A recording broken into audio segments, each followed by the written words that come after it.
What up with him, man? He's down in the He's down. down in the doghouse. Got a Kersey on the right-hand side, not playing on that top line. You got the bombs away Bomberry on the right. Only so many spots, Johnny. I think he sat him for a while in Boston. I thought he was injured. I was talking to, doing the play-by-play.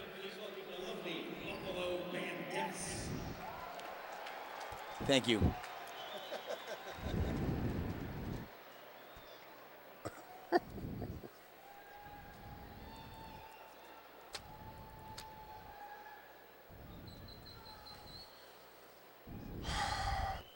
Yeah.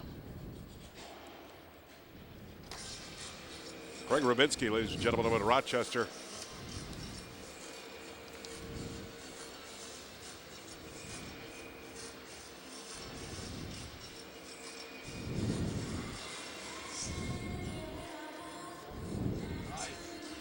Where did I read that? What's that? How many 40-goal seasons has Tavares had? I'm looking. My computer just crashed. How many 40? Oh.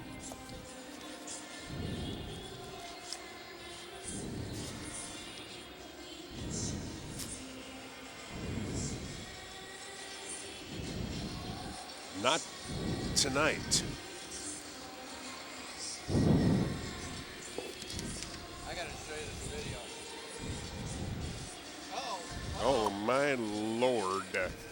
Richard, what'd you do?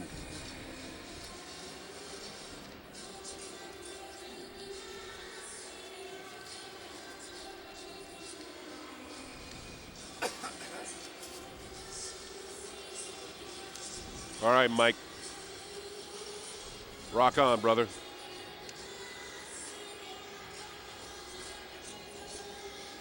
Hey, Mike, can you turn that return air up just a little bit?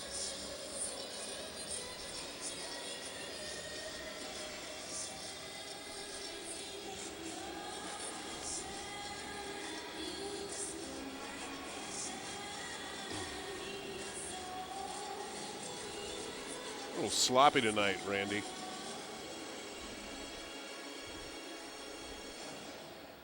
I guess the guy's talking on the phone really light, I guess, all right? All right. You're hot. What's that?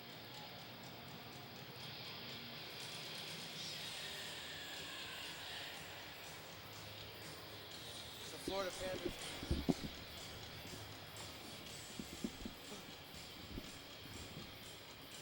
No, that didn't happen. Rewind that. Do that again. What is that on?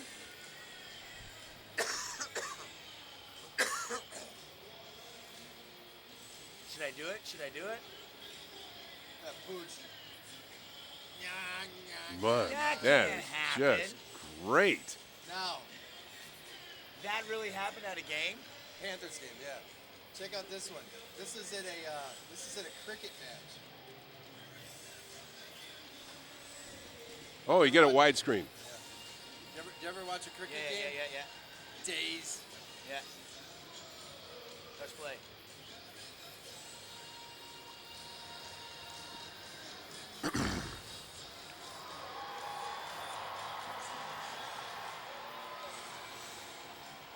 I wish you could hear it. What happened?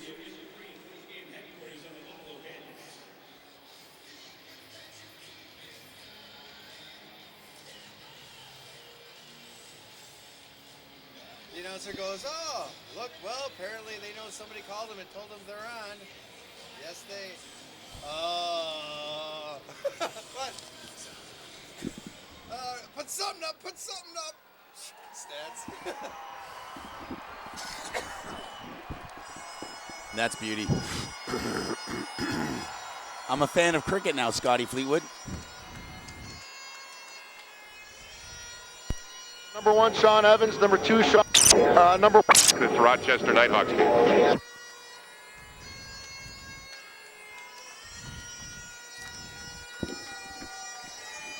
That's a lot of notes, man. Yeah. I'm trying to digest.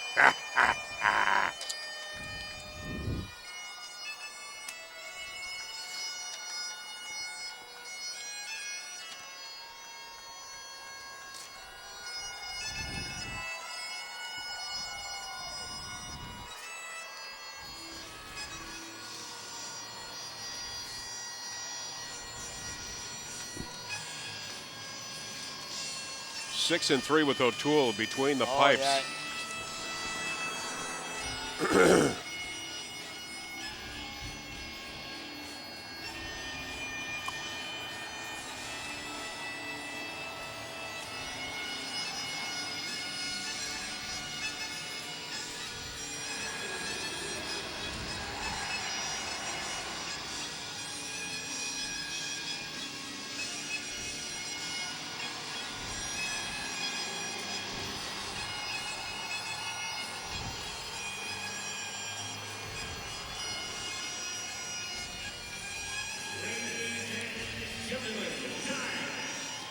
He has 7. 7 40-goal seasons? Thank you.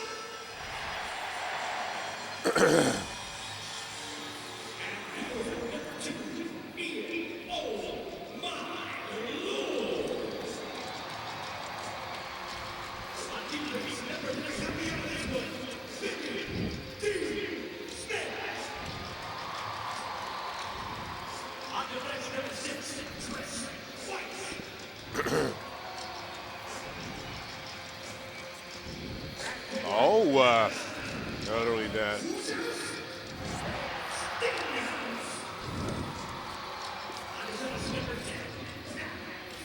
All right. You want me to keep him up? What? You want me to keep this page up for you? Or? No, I'm done. That's all I needed. Thank you very much. Want me to email you that video, Randy? You want me to email you that link to that video? No. No. What's your Kinesis email address? Entercom is, they've taken YouTube off. It won't let us open it again. Randy, can you hear me? I can hear you, Johnny.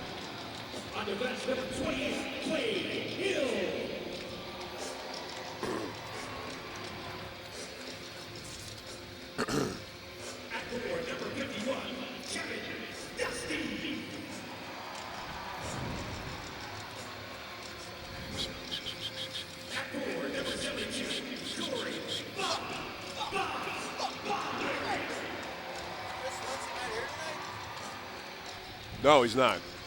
It's the bull.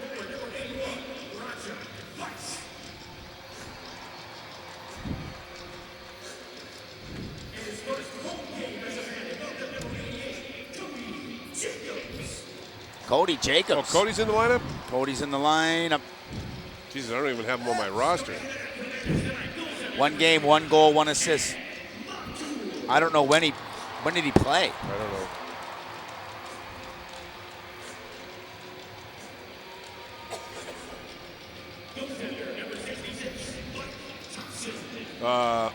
Go to Philadelphia. Played at Philly. Went Played 1 for 1. at Philadelphia. Went 1-1 That's where he stands. on February 6th, 2 months ago.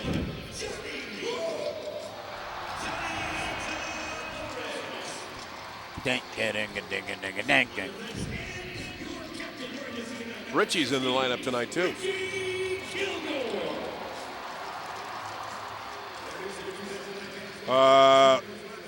Yeah, because I think Mike, we're going to go right into the anthems too pretty soon. So.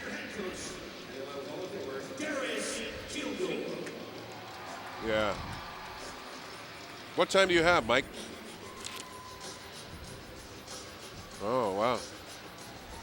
All right. So you've got 2 minutes.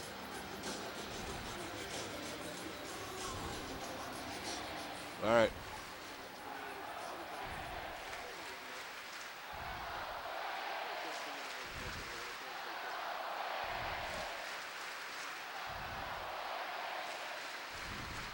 Yeah, I think we're going to go right to the anthems pretty soon, Mike. I'll let you know. They've already introduced the Bandits, and the Knighthawks are coming out on the turf right now, so I think we're going to go right to the anthems. And I don't. No. Because they're going to go right to the anthems, and I don't want to be talking over the anthems. It's good. Yeah, I don't think I have the flexibility of doing the anthem mic tonight. Check 1, check 2, check. we're into the anthems.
All right.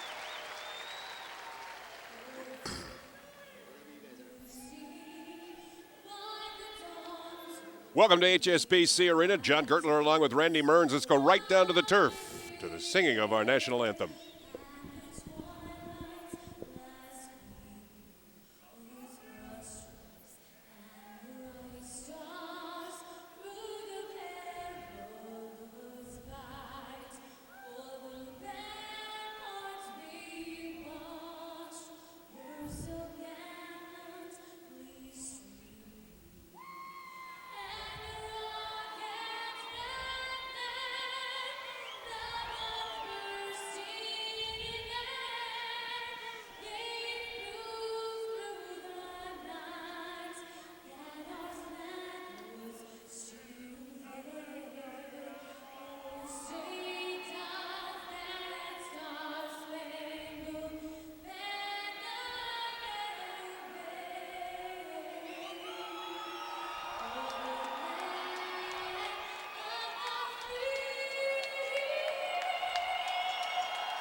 Friday night at HSBC Arena with the Buffalo Bandits and Rochester Knighthawks. John Gertler, Randy Mearns with you this evening, and good evening on Sports Radio 550 WGR. The Buffalo Bandits, Randy, have to play two. They need to in order to get the home field advantage to hold off the Calgary Roughnecks in the Western Division. Now on the opposite end of the field, the Rochester Knighthawks have to win a couple, and hopefully one of the teams loses in Philadelphia on the Eastern Division. So two interesting objectives here this evening between these two clubs. Oh, it certainly is, Johnny. You know, bottom line, Rochester's fighting for their playoff lives. As you said, Buffalo, they're already into the playoffs. They're just looking for that home field advantage, and they want this Buffalo Bandit crowd to be that inspiration, especially going into the playoffs. Rochester, difficult task. They're going to be on the road for the remainder of their season. They're here tonight. They're in Boston tomorrow. They need those 2 wins, and they need a Philadelphia loss to Toronto to make sure that they're in that playoff hunt.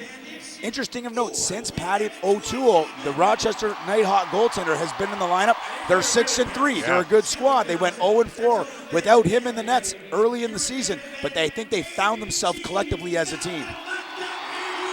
Dave Buchanan doing the pregame show this evening here on WGR mentioned the fact that the Buffalo Bandits in the Eastern Division at 9-4 on the record, and their objective here this evening obviously is to defeat the Rochester Knighthawks and continue on. Also their first back-to-back series this year, being 2 games in 1 week. The Bandits have had a nice schedule all along throughout the season, and they'll be playing tomorrow night in New York against the Titans. We're underway here at HSBC Arena with the Buffalo Bandits and Rochester Knighthawks. Bandits will be moving right to left here in the first quarter of play, wearing their home black, and with the ball down onto the turf is Pat McCready making the transition for the Knighthawks. Bouncing ball to the right side goes to Tavares in over the Rochester line. Will hold up over the right point.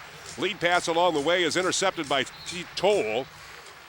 And a over and back charge or an illegal pick on that side of the fence for Steenhuis, I believe, was in the way. That's going to be an illegal procedure call on Steenhuis. He drive through the crease to go get the loose ball. You can't do that. You can't go through the crease to get the GB. Good call by the referee. Got to stay out of the territory. Opening minutes here of this game between the Bandits and Knighthawks. Great to have you with us this evening on WGR. John Gertler along with Randy Mearns. Mike Jafari, our producer. Bouncing ball down into the Bandit zone. Down the right wing lane comes Billy D. Smith. Making the transition for Buffalo as the front door opens up for the Bandits. Fresh forces step out of the turf, led by Kevin Dostie. He found that last week in Boston as the Bandits now set up shop down into the Nighthawk zone. Micah Kersey from the far side. Wow, and the referees are calling it pretty tight. Billy Fox, the head official, calling an illegal pick on ball. You don't see that too often, but needless to say, Rochester regaining possession. That's 2 offensive attempts by Buffalo, held off by illegal picks or an illegal position.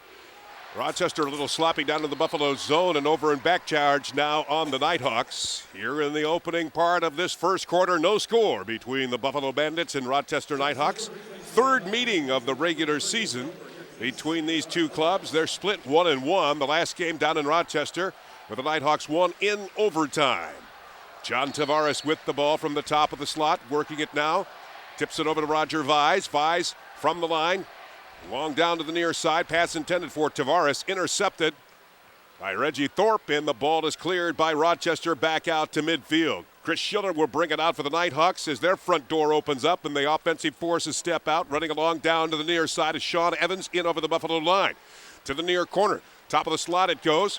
Down to the side now for Craig Point. New member of the team. Shot wide of the Buffalo net. Rebound collected by Evans to the near side. Works it down into the corner. He's getting along there. Shot straight on by Jamie Rooney.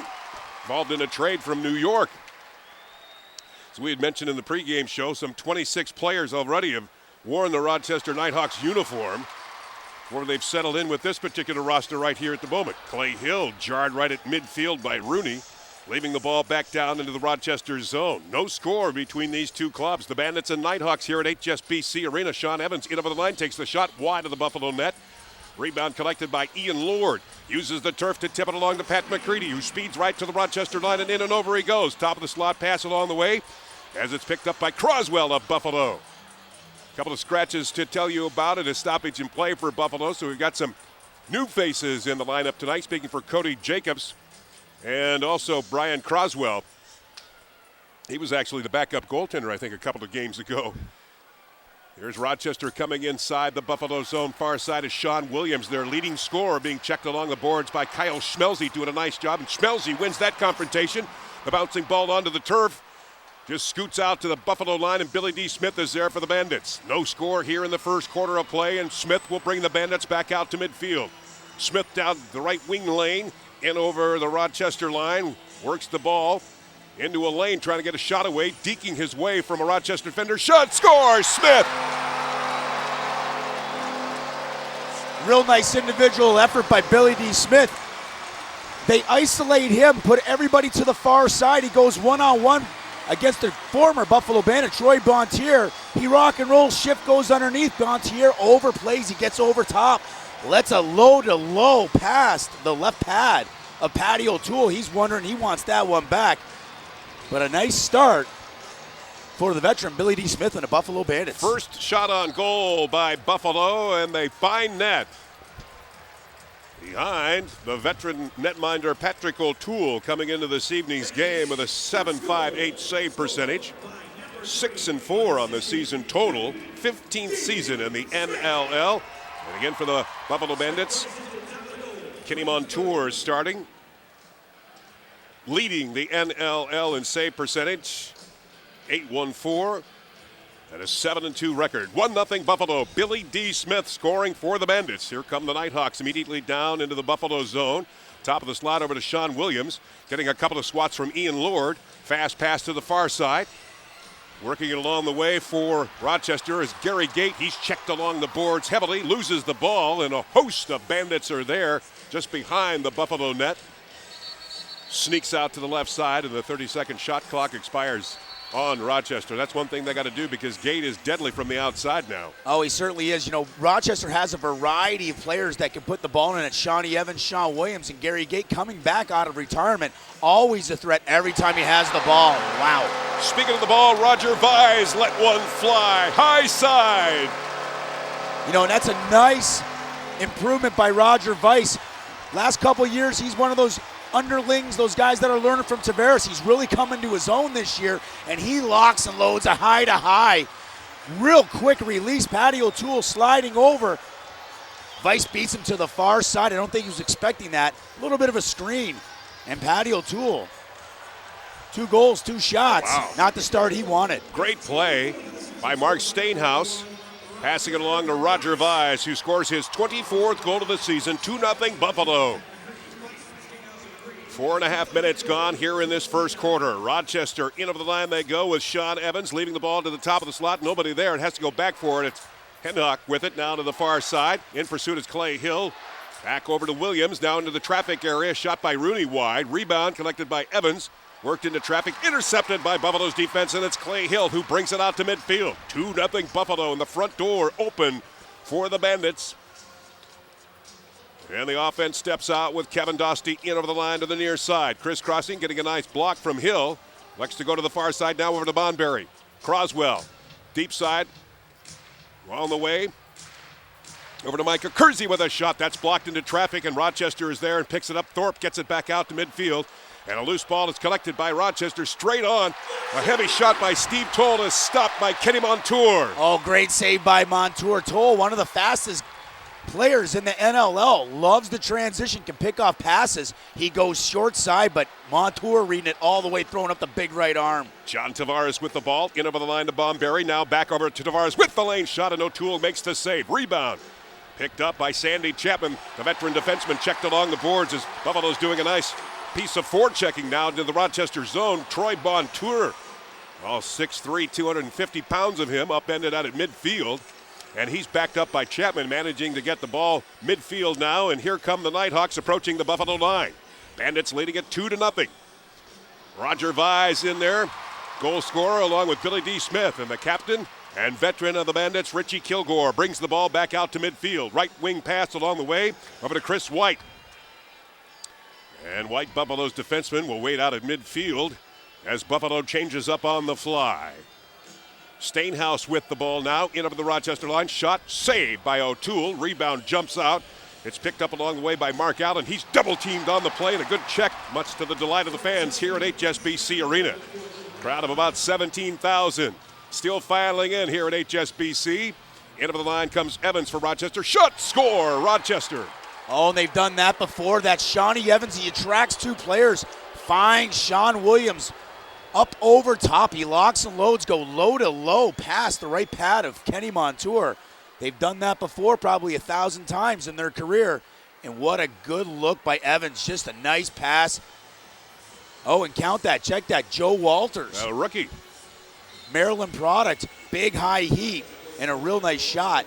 It's a 2-1 Buffalo Bandit lead. 8th goal of the season for the rookie Joe Walters. Former Buffalo Bandit draft pick. So Walters on the scoreboard, and the goose egg comes off for the Knighthawks. 2-1 Buffalo. In over the line come the Bandits. Roger Weiss, one of the goal scorers tonight, to the near side. Gets a couple of swats from Chapman. Leaves the ball in front of the Rochester net. Bouncing, picked up by the Bandits. Work back over the crossbar. Pat McCready is there. He'll squeak out from the near side, dish it off. There's a low drive by Bonberry, goes wide. And it'll be an over and back charge on Buffalo. 2-1 Bandits here in the first quarter of play tonight on WGR Sports Radio 550.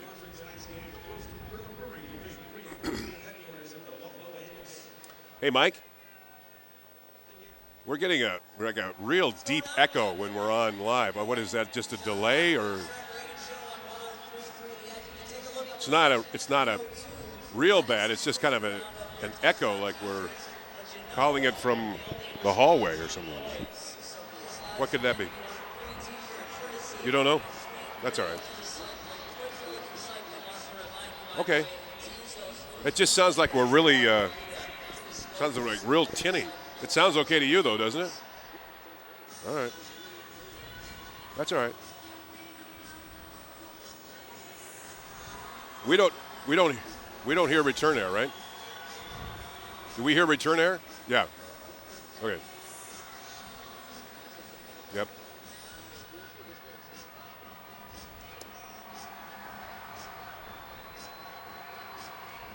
Right before the opening faceoff of tonight's game, we asked General Manager and Head Coach Darris Kilgour what to expect from his team tonight.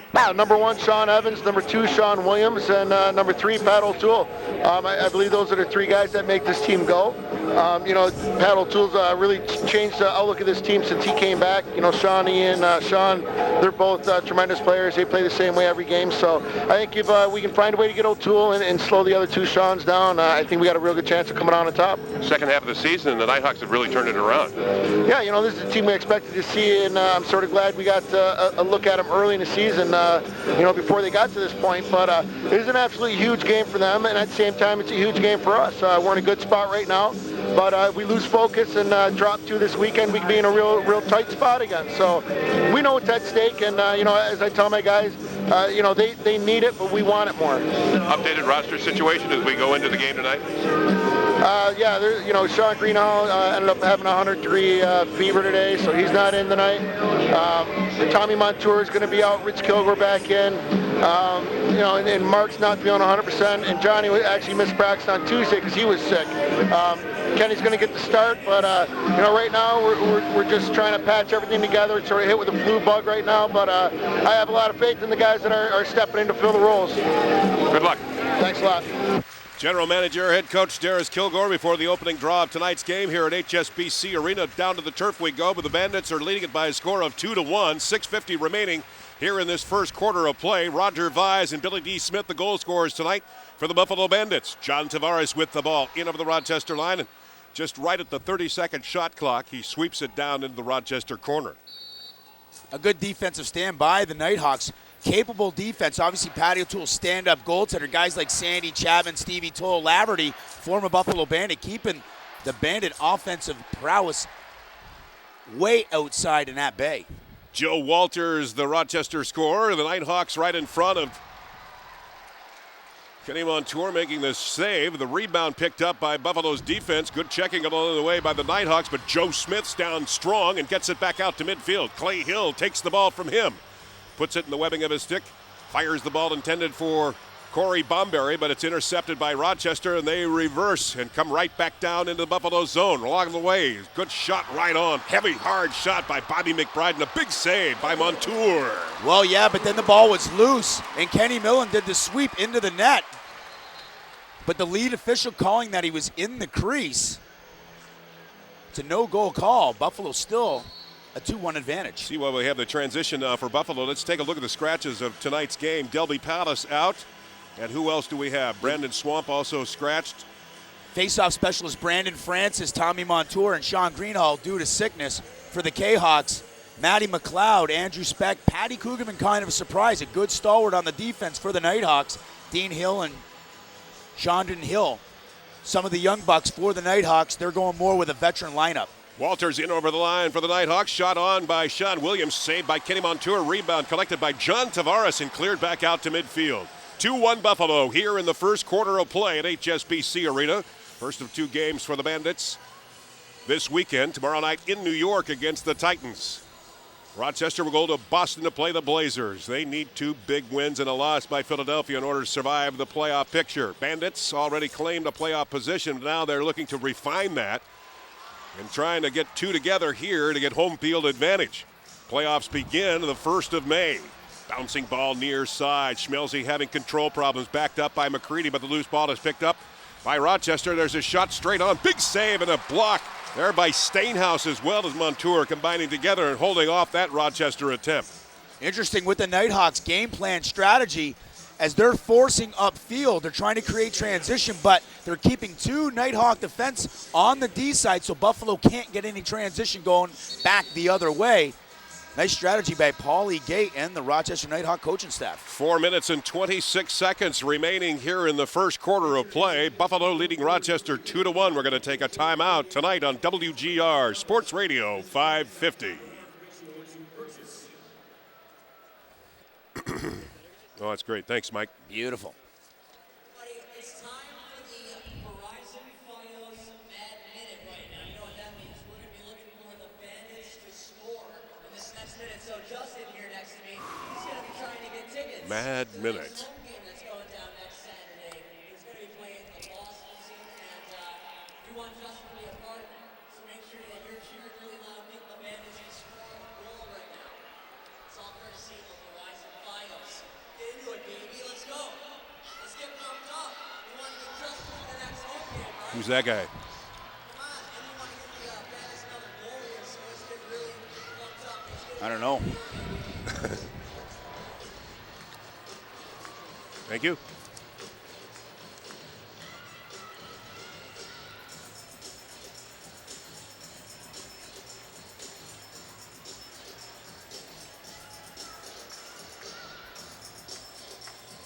Tonight's game being brought to you by Verizon Fios, Independent Health, Napa, Labatt Blue, Twin Village Recycling, Native Pride, Niagara County Community College, and iEvolve Technology Services. John Gertler, along with Randy Mearns, with you this evening. Mike Jafari, our producer, and Scott Fleetwood, our statistician. The Bandits lead the Nighthawks 2-1. Goals tonight for Buffalo, Billy D. Smith with his 5th of the season, and Roger Vise with a beauty with his 24th. Joe Walters scoring for Rochester, his 8th of the season. And we go down to the turf where Buffalo will have the ball down in the Rochester zone from this break. 4 minutes, 26 seconds remaining in quarter number 1. Another great crowd on hand here tonight at HSBC Arena for the Bandits. Ball cleared by Vise. Far side over to Accursi. Now over to Bomberry. Steps outside the Rochester line. Tips it back to the far side over to Accursi. Into the slot area. Shot by Dostie. Saved by Patrick O'Toole. And the big netminder will outlet the ball to midfield. Quick change by the Nighthawks. Into the line comes Sean Evans. Dipsy Doodlin in front. Shot by Williams. That's saved by Montour. And the rebound collected by Clay Hill, who brings it back to the Rochester line. Hill in over the line as Buffalo changes up on the fly. Hill made a long shot, and O'Toole caught that one. Another one of those surprise shots, Randy, by Buffalo. Yeah, both teams are really forcing the play offensively. They're not waiting for the 5-on-5 half-court offense. They're trying to create when it's a 3-on-3, 4-on-4 situation. The goaltenders have just been equal to the task. So you're going to probably see this is going to be an up-and-down affair between these two Interstate 90 rivalries. Ball goes over the glass and into the crowd here at HSBC Arena, affording Buffalo to change up on the fly at midfield. Steenhuis has the ball. Outruns John Tavares as well. Roger Vise working on this line along with Kevin Dostie and Corey Bomberry. Bomberry with the ball just outside the line. Over to Tavares with a shot. He let one fly, gets his own rebound, takes another shot, and O'Toole comes in with a nice save, and Tavares is driven down to the turf. Yeah, he pays the price. Big Troy Montour letting him know what the turf feels like as he puts the 265 frame all over Tavares' head. You're going to pay the price if you're going to get inside. Buffalo holding off Rochester's attempt. They work it back out to midfield. 2:51 remaining here in the first quarter. Bandits are leading it by a score of 2-1. Roger Vise and Billy D. Smith, the Bandit goal scorers. Rebound comes back out to midfield by Rochester, intercepted along the way. A good defensive play by Phil Sanderson, the veteran defenseman for Buffalo, brings the Bandits back out to midfield. Kevin Dostie runs back out from the bench area. Bomberry out there now, far side, over to Mike Accursi. Dekes his way in closer. Accursi with a shot, and O'Toole comes up with a nice save. Point blank shot by Mike Accursi. Got hit hard and went down onto the turf. Rochester right back at it. McBride with a shot, saved by Montour, and another run onto Montour, and he's down flat into the nets he goes. And Montour struggling to get out of the Buffalo net. That creates a little pushing and shoving. Yeah, Montour is writhing in pain. Now we're going to see if it's actually a goaltender interference on Bobby McBride, or if they're going to call that he got smoked from behind, which then led to Bobby McBride taking out Montour well within the goal crease and putting him through the net. So the first power play of the evening coming up. And it's a 2-minute minor, and that will go to Chris Schiller we have there. Thought it was McBride that ran into the net. It must have been Schiller. Part of that vapor trail that the Nighthawks brought inside right in front of Montour. So Buffalo's power play into effect, 47% effective. They went 3 for 6. last week against Boston, and some extracurricular activity, some vocal barbs from the Buffalo bench, and a penalty coming up against the Bandits. Yeah, that's going to be a bench penalty. Somebody was chirping Billy Fox, the head official from the Buffalo Bandit bench. Not happy with the call. They got the power play, but, you know, one of those things is kind of like quarterbacks in football. You know, you got to protect your goaltenders. And somebody not so happy about the call, chirping. You chirp too much, that's gonna cost you, and it's cost the Buffalo Bandits. It's going to be a 4-on-4 situation now with Rochester starting at midfield. Joe Smith will serve the Buffalo bench minor. So 4-on-4 out on the turf here at HSBC Arena. Bandits leading it by a score of 2-1. Legal positioning by Rochester. Now Buffalo has the ball back out to midfield. Down the right wing lane comes Pat McCready. Top of the slot over to Steenhuis. Steenhuis looks for an open lane. Goes to John Tavares. Now back to Steenhuis. Taking a look at things outside the Rochester line. Scoots back over to the left point. Slicks over the line and deep into the far corner. Now Steenhuis comes back out. Takes the low shot, and O'Toole comes up with a big save. Steenhuis interfered with after that shot. And now we're going to have another stoppage in play, and I believe one of the Rochester players, Sandy Chapman, veteran defenseman, going to the box. Yeah, along with Steenhuis. It's going to be coincidental minors. Steenhuis, patent and move, getting underneath, gets the shot away. Chapman gives him a shot from behind. Steenhuis tries to throw an elbow, misses him. Chapman comes back at him. Steenhuis gives him a shot to the head. He's going to serve two.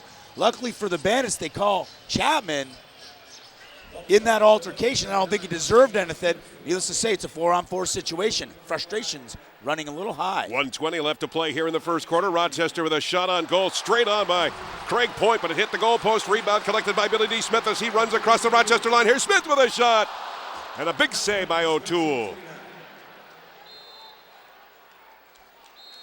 Wow, and what speed of Billy D. Two Rochester defenders were about 3 yards ahead of him, and he just flew by them. Switching course, going offside. And Patty O'Toole coming up with a big toe save. In the right place. Here's Rochester with a shot, goes wide. Rebound just outside the line, collected by Craig Point of the Knighthawks. Point, who came into that trade from Minnesota, dekes his way now to the left side, comes over the line, takes a long shot. Montour making the stick save. Rebound into the near corner, swept along the turf, along the boards, and another stoppage in play here. Yeah, that's going to be a loose ball interference on Clay Hill. Ball going to go back to Jamie Rooney. A real nice player for the Rochester Knighthawks. Picked up midway through. He's showing well for the K-Hawks. Deking in over the line was Walters. His play held by the Buffalo defense. And here come the Bandits making the transition. In over the line comes Kyle Schmelze. He hangs on to the ball, dishes it back out as Buffalo changes up on the fly. Leading this game 2-1 with 15 seconds remaining here in the first quarter. Rochester on an abbreviated power play. Buffalo hanging on to the ball. Kersey using the turf. Shot by Dostie. Saved by Patrick O'Toole. And that's going to do it for the first quarter of play here at HSBC Arena. Buffalo 2, Rochester 1 tonight on WGR Sports Radio 550.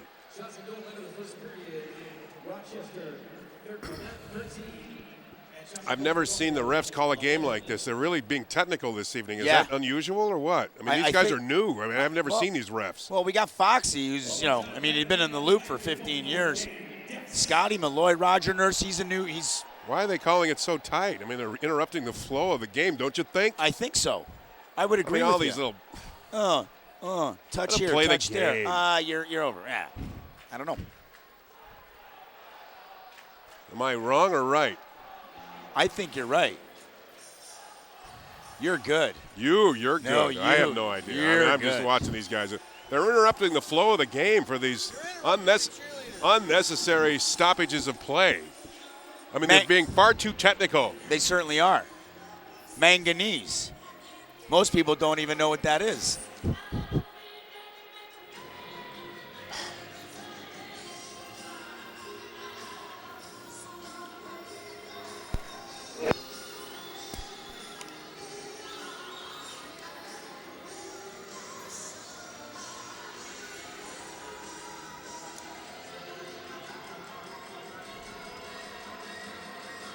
Thank you, Mike.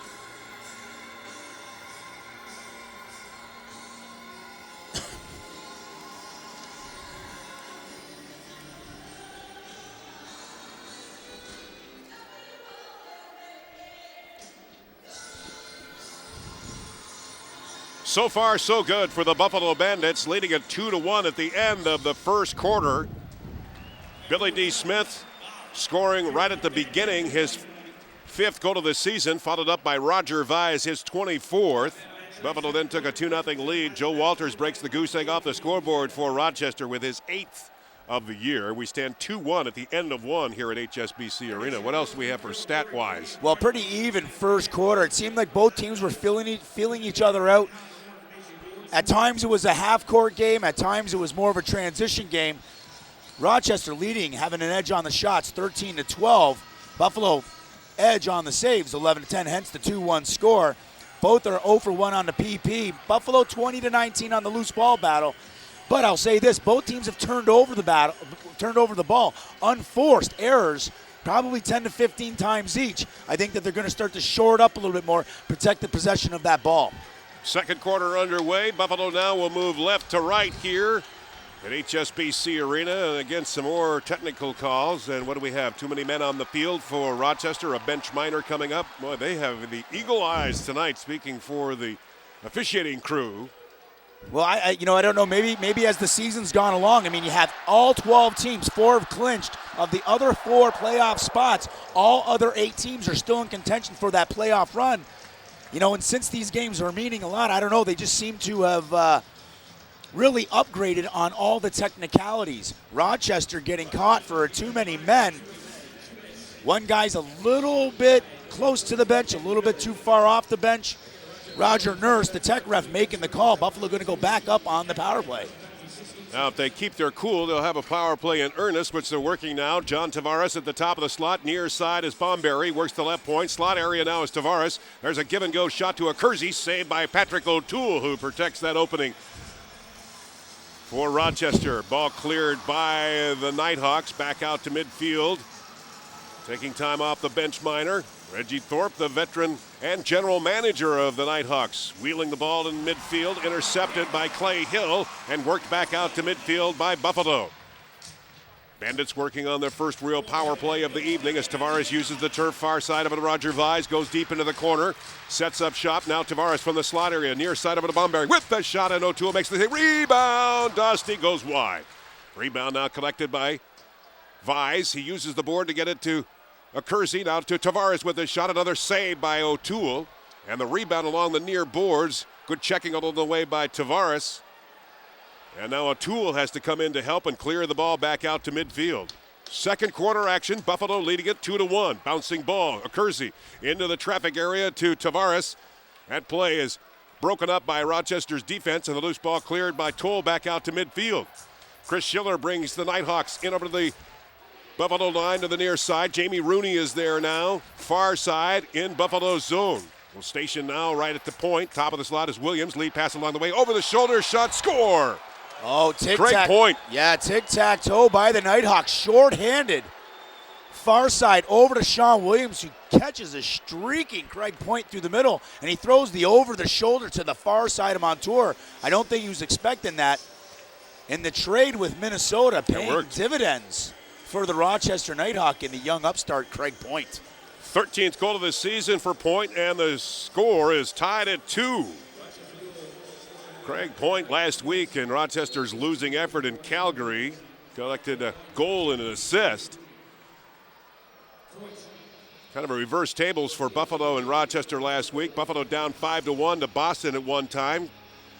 Rochester had built a 7-1 lead in Calgary, only to see Calgary score 8 goals and finally win it 12-8. Roger Vise, top of the slot, near side is Steenhuis with a shot. That's blocked into traffic. Yeah, and I like what Rochester's doing on their man-down unit. They're covering all the shooting lanes.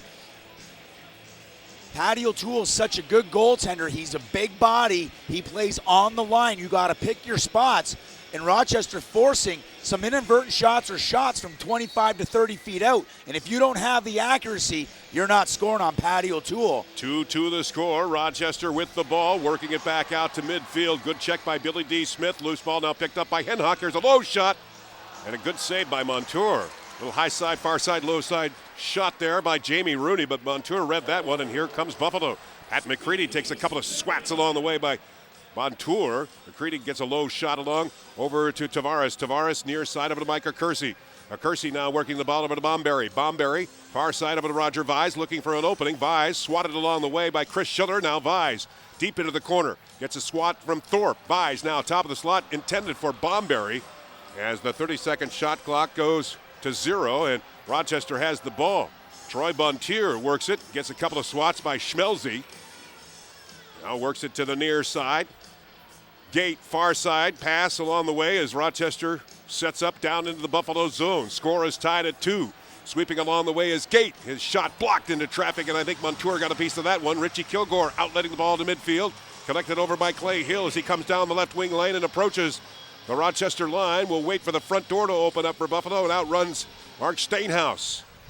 Not totally at 100%. He's a part of that flu strand that's going around Buffalo in the Bandits bench area as Acursi tips it over to Bomberry with a shot. His blast goes wide and the rebound hits the end boards and goes over the glass and into the crowd right at midfield.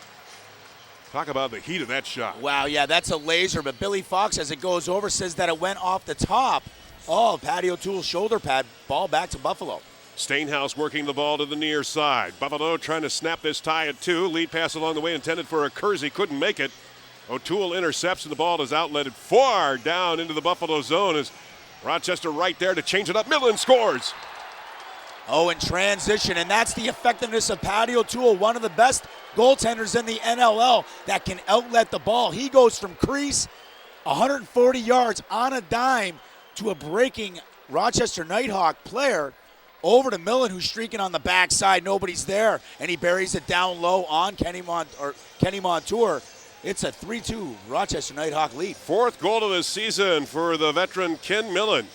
3-2 Rochester. Second quarter action. 10 minutes and 49 seconds remaining here at HSBC Arena.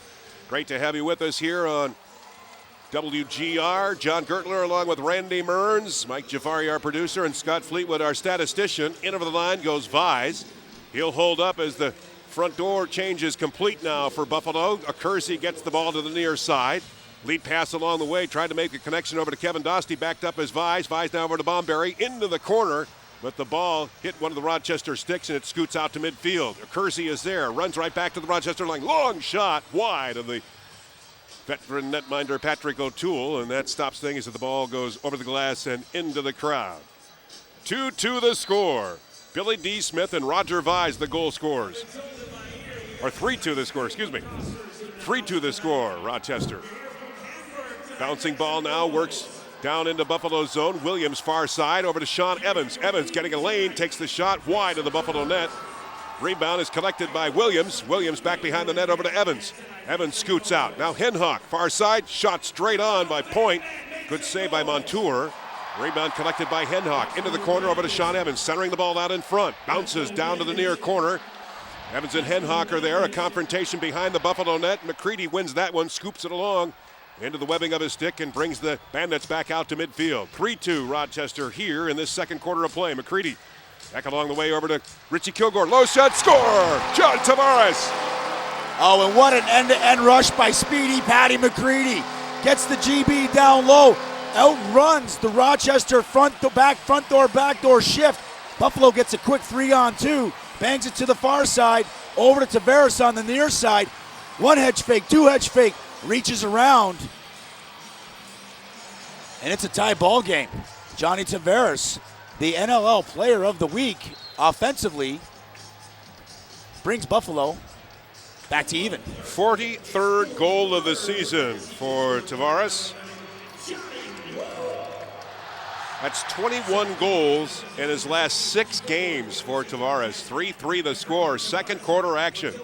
Rochester with the ball down into the Buffalo zone. Walters is pushed back out to midfield, manages to pass to Williams. Williams far side, over to Evans, dekes his way. Now to Williams with a shot. That goes wide of the Buffalo net, hits the end boards, back out to midfield, saved by Evans. There's a long shot by Walters, and Montour got a piece of that one. Yeah, 850.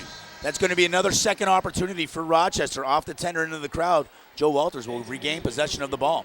Timeout tonight here at HSBC Arena. 3-3 the score on WGR Sports Radio 550. Yes? Yes?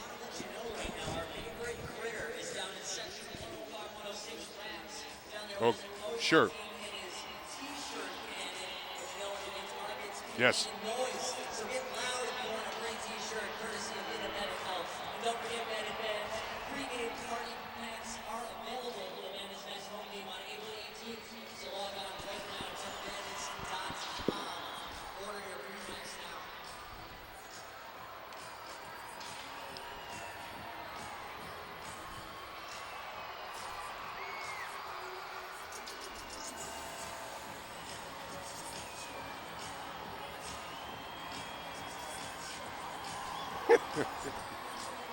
That guy kills me.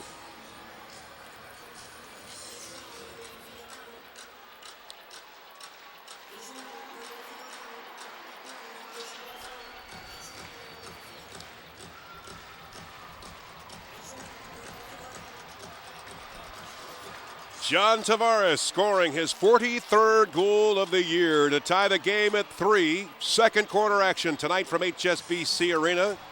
Back to the turf we go with Rochester controlling the ball down into the Buffalo zone. As the Nighthawks set up the play, Williams near side over to Gary Gate. Gate back over to Williams. Williams in over the Buffalo line, forced along the near boards. Good defense along the way by Pat McCready. And the ball is jarred free, and Buffalo will have the ball. Another technical move by the two teams. Tell you what, the on-field officials have the eagle eye out tonight with all the technical calls here in the game. Well, they certainly have. At the beginning of the year, they were letting a lot more go on the pick and roll, where tonight they're really being stringent and tight on the pick and roll. You can't even push off a little bit. Kind of different for the players because they've been playing all year long with being able to actually set a hard pick, give a little bit of a run. Nothing happening tonight. Trying to get that flow going. Rochester with the ball now from midfield into the Buffalo zone. Joe Walters with it. Now into the near side. It goes over to Sean Williams, the leading goal scorer and overall point getter for the Nighthawks. Here's a team that started 0-4 on the season, and now they're fighting for their playoff lives. Long drive by Williams. Interesting to note, both teams in the last 10 games, 6-4, Buffalo and Rochester. That's how well the Nighthawks have been playing. They beat Colorado Friday night in Colorado and then lost in Calgary last Saturday night. Yeah, they certainly have, and I think it's a result of Patty O'Toole being in the lineup.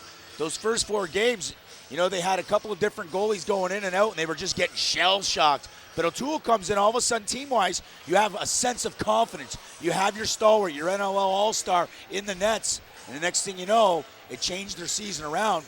That's why they're in the opportunity to fight for this playoff spot.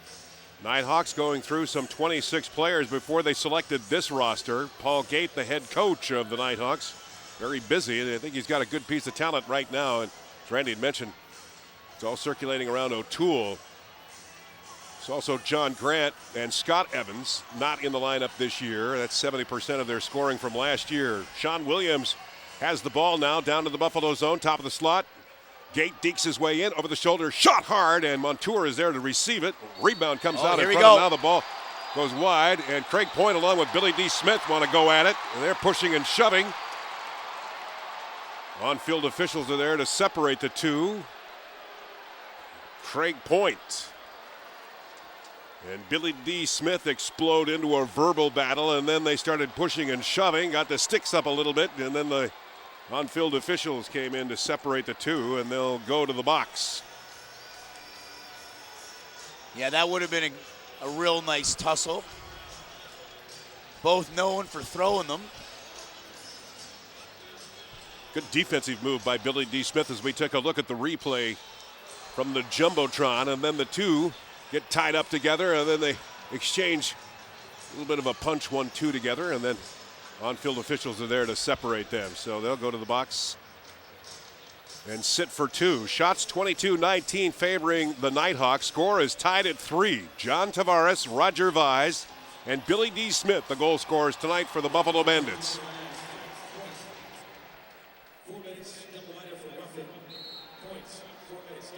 Yeah, they're both going to get 4 for roughing coincidental minors. Billy Fox, the head official, trying to keep control of this game, shutting the fisticuffs down early. 4 minutes, minors for the two of them. Roger Vise had a face-to-face opportunity with O'Toole, but the shot went wide. The rebound is collected by Rochester. Shot, score! Wow, what a nice shot that was. And again, that's the transition. Bobby McBride, a young buck, can fly. He's got wheels. Stevie Toll corralling the GB.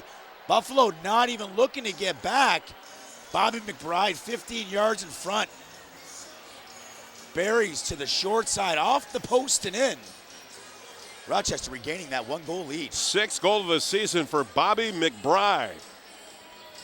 A lot of the low goal scorers stepping up to the plate here for the Knighthawks. And now they lead it by a score of 4-3. Second quarter action, 6 minutes, 15 seconds remaining. Rochester from that draw after the goal immediately down to the Buffalo zone. Sean Evans dishing off the ball. Long shot straight on by Rooney. Good save by Montour. Rebound cleared back out to midfield in a foot race now with Pat McCready and Walters as they combine together from the far Rochester corner. There's a dish off pass there, and there's a score! Buffalo! Phil Sanderson. Patty McCready's on fire tonight, utilizing his athleticism. He beats Joe Walters to the GB. Phil Sanderson trails the play. Wise veteran move, McCready out to Sanderson. He slips by, a check. Far side, comes back short side. Great split dodge, buries. It's a 4-4 ball game. First goal of the season for Phil Sanderson.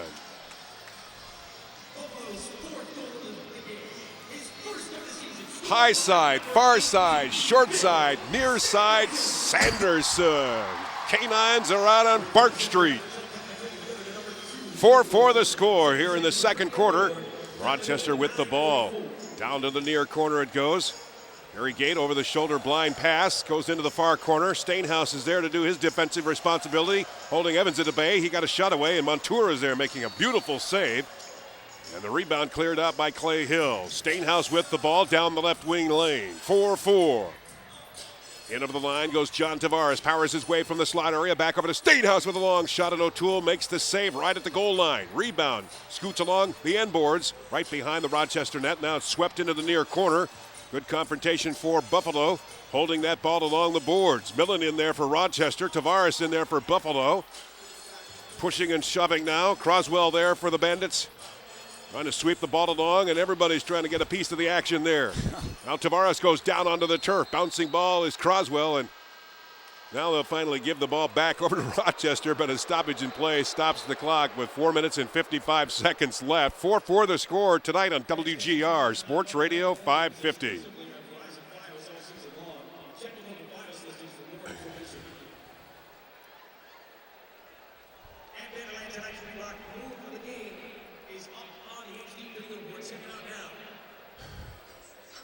And your name is? Nice move by Sanderson. Oh, that was a great move by Sanderson. Slipped it. Woo! How about Patty? One-handed pass.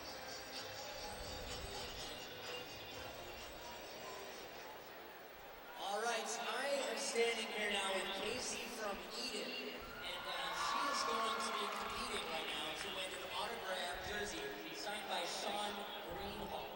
And it's courtesy of National Auto Parts. You know your Sean Greenhall? All right, well, we're going to have to see what you do your best here. The question is going to pop up here on the Jumbotron. What is Sean Greenhall's favorite movie? Is it A, Boondock Saints? The Bandits' next home game, the last game of the regular season, will be Saturday, April 18th against the Boston Blazers. Check out the Bandits' pregame party at the 100 level here at HSBC Arena at the Harbor Club. You get 2 12-ounce beers, sodas, pizza, wings, nacho bar, barbecue meatballs, and veggies in the Harbor Club before the game next Saturday night. Are you going to be there, Randy? Yeah, no, Let's go there together. How's that? Well, Now you get a 300 level game ticket as well, and that's just for $25. So everything that I just talked about, plus the game ticket for $25. If you already have a ticket to the game, everything else just $13. I mean, you got to go to that. Wow. You know, in these times, you know, from the economics, everything kind of, wow, you want affordable entertainment? Not bad. Get to the arena early. I'm and going it's to that. pregame party next week. They host the Boston Blazers. For more information, go to bandits.com or call this number, 1-888-467-2273. John Gertler along with Randy Mearns with you this evening at HSBC Arena. 4-4 the score.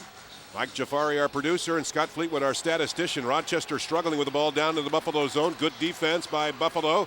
Chris White leaving the ball over to Pat McCready. Lead pass to McCready over to Dostie. His shot goes wide and runs right into O'Toole, and then the net. O'Toole is quick to get out of the way with Dostie had a full head of steam going. Yeah, he certainly was. And how quickly the ball goes back into the Buffalo zone. Williams had a shot at it. Montour making the save. The rebound comes back out to midfield. Buffalo has got it.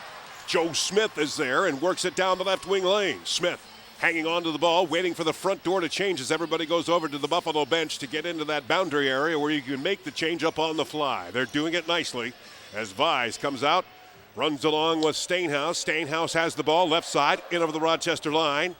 He's working with Corey Bomberry along with Kevin Dostie and John Tavares, and Vise out there to the far side. Tavares from the slot area. Down in the corner to Bomberry with a blast. That hit the goalpost right side of O'Toole. Rebound collected by Steenhuis. In over the line he comes. Steenhuis with an open lane. Here's Steenhuis with a shot. O'Toole got the shoulder save on that one. And Steenhuis goes sprawling down onto the turf after a big check by Sandy Chapman. 4-4 the score. Second quarter action, 3:32 remaining. Joe Walters with the ball down to the right wing lane. Holds up from going over to the Buffalo line. Far side it goes over to Williams. Now to Gary Gate. Gate feathers the ball over to Walters from the near corner. Walters dekes his way out, takes the shot. Montour makes the save. Very nice. Yeah, he swim moves, gets underneath, tries to go far side on the dive. Unfortunately, Montour, big right shoulder. There's Williams with a low shot. Saved by Montour. 3 minutes left to play into this second quarter. Score is tied at 4. Phil Sanderson scoring tonight for the Buffalo Bandits. Billy D. Smith, Roger Vise, and John Tavares. Pat McCready with 3 assists in this game so far. Bomberry with an open lane, takes the shot, and O'Toole got a piece of that one. The ball goes over the glass and into the crowd. Buffalo's ball from the far corner. It's John Tavares. 1,400 points. Tavares give and go shot. Kersey scores. Oh, and that's a design play. Kersey slips on the backside of 2 screens set by Croswell, and Bomberry finds the opening. Tavares, sharp as ever, tic-tac-toe pass. And Kersey, a one-touch feather to the far side of O'Toole. Buffalo regaining a 1-goal lead. Wow, what a play. So Buffalo opened up the scoring with Billy D. Smith, followed by Roger Vise with a 2-0 lead. Rochester then took a 3-2 lead, and now Buffalo has the 1-goal lead, 5-4. Here in the closing minutes of this first half. Bouncing ball from the opening draw, scrambled for it right in front of the Buffalo bench. Picked up by Rochester. Now Joe Smith in there, checking along the way of Mark Allen. Here comes Buffalo. Shot labeled straight on by McCready, but it's stopped by Rochester defense, and they're right back at it into the Buffalo zone. In over the line comes Janie Rooney. Smith checking him on the play. Rooney finding a pass over to Sean Williams. Williams faking the deke, now tips it over to Sean Evans. Evans in over the line from the slot area, gets a good check along the way from Sanderson. Evans loses the ball, scoots along to the turf, and it's swept by Sanderson over to Steenhuis. Here comes Steenhuis in over the line, whips the ball along the way over to Tavares. Tavares to Steenhuis, he scores! Oh, and that's the transition of the Buffalo Bandits. 3 defenders collapse on Shawnee Evans. They get transition. It's a quick 2-on-1. Steenhuis finds Tavares. 3 guys go to Tavares. Patty O'Toole sprawling to that side. Tavares straight back to Steenhuis. O'Toole diving back, falling on the ground. The hedge. And an empty net goal by Steenhuis. It's a 6-4 Buffalo Bandit lead. What a great move by Mark Steenhuis. Wow. I don't know that he's running at 50% tonight. Only could do a little bit of the warm-up this morning, and then he had to step off because he had such a high temperature. They put him right back to bed, but he came to work tonight, and he has scored. Give Buffalo the 6-4 lead here in the closing minutes of this second quarter. Rochester with the ball down into the Buffalo zone. Open lane shot straight on. Montour with the save. Rebound. Rooney, but he's checked hard by Buffalo's defense. Chris White. White clearing the ball back out to midfield. Joe Smith also getting a good piece of one of the Rochester players. Sandy Chapman, or check that, Sean Evans a little slow in getting up. Chris White with the ball. Has it now, approaching the Rochester line. Elects to flick it back over to Kersey, who's down the left wing lane, just approaching the line into Rochester territory. Goes back outside to Steenhuis. Field wide pass over to Tavares. Tavares in open lane, over the line, into traffic. Ball is put back to the near side. Kersey is there, dekes his way back, feathers the ball in front to Bomberry, but O'Toole was there to make the save. Rebound along the far boards. Good checking by Roger Vise, keeping the Knighthawks at bay down in their own zone. 45 seconds left to play into this second quarter. Buffalo leading it 6-4. Bouncing ball out at midfield. Steenhuis is there, making the transition, resetting the clock too. And that's what champions are made of. That's the battle for their GB. Not giving up on it, fighting for it. And Buffalo rewarded with another possession. 28 seconds left. Bouncing ball far side. Collected by a leaping Tavares. Long pass to Steenhuis. Same way over to Vise. His shot is blocked by Chapman. Chapman sweeping it back out, and Chapman's got a breakaway. Here comes Sandy Chapman into the line. Tips it back over to Schiller. Give and go shot. Shoulders saved by Montour. Rebound collected by Pat McCready. 8 seconds left. Ball cleared back out at midfield. And Buffalo calls a timeout. Now well behind the play is Jamie Rooney and Kyle Schmelze. On-field official very quick there to separate the two, and the timeout will hold for Buffalo. Yeah, 7.9 seconds left. I think that they're going to put it maybe 2 or 3 seconds back up on the clock. Darris Kilgour and the coaching staff, as soon as Buffalo got possession, called a timeout. Great move. They're going to be able to transition the ball up the field, John. Create a 6-on-5, try to get that last shot, try to extend this lead by 3. 28-27 shots for Rochester. 6-4 the score. John Tavares with a goal and 2 assists. Steenhuis with a goal and an assist. Roger Vise with a goal. Billy D. Smith. Phil Sanderson with a goal. Micah Kersey as well. McCready with 3 assists. Kilgour with an assist, and Ian Lord as well. Kenny Montour has just been spectacular tonight as usual. Yeah, he's really come into his own. Mikey Thompson led the way last year, bringing the Buffalo Bandits that stellar goaltending that led them to that Champions Cup. Kenny Montour, not necessarily replaced, because Buffalo probably has, I think personally, the best goaltending tandem in the NLL. But Kenny Montour has just risen to the occasion. Here we go, back to action. Long shot by Steenhuis, hits the end boards, collected by Steve Toll. And it looks like Rochester going to try a long shot by Toll, but the buzzer had already gone off, so we're at halftime here at HSBC Arena. Bandits are leading it by 2, 6-4. Bud Bailey from the Buffalo News will be my halftime guest after this timeout tonight on WGR Sports Radio 550.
Mike?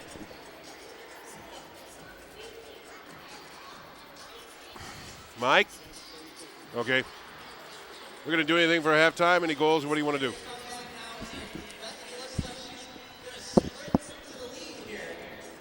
Mike?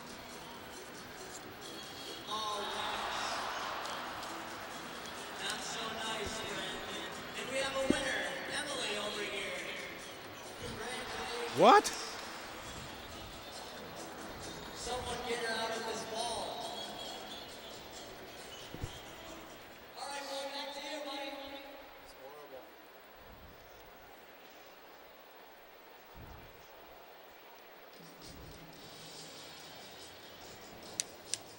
Bandits, after 30 minutes of play, hold a 6-4 lead over the Rochester Knighthawks. John Gertler with you at halftime, joined by, who do we have there right into the background? Do we have someone else?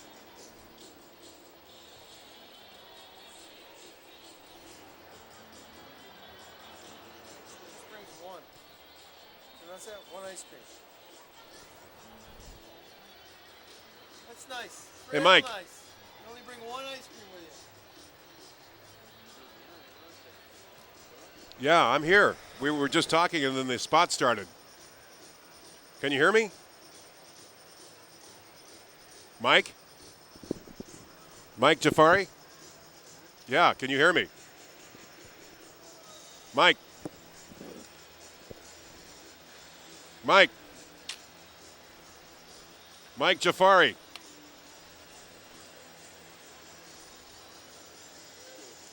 Yeah, can you hear me? All right. We were right on time there. I was just coming in, I was talking, and then the spot played. Okay, let's try it again. Where are you?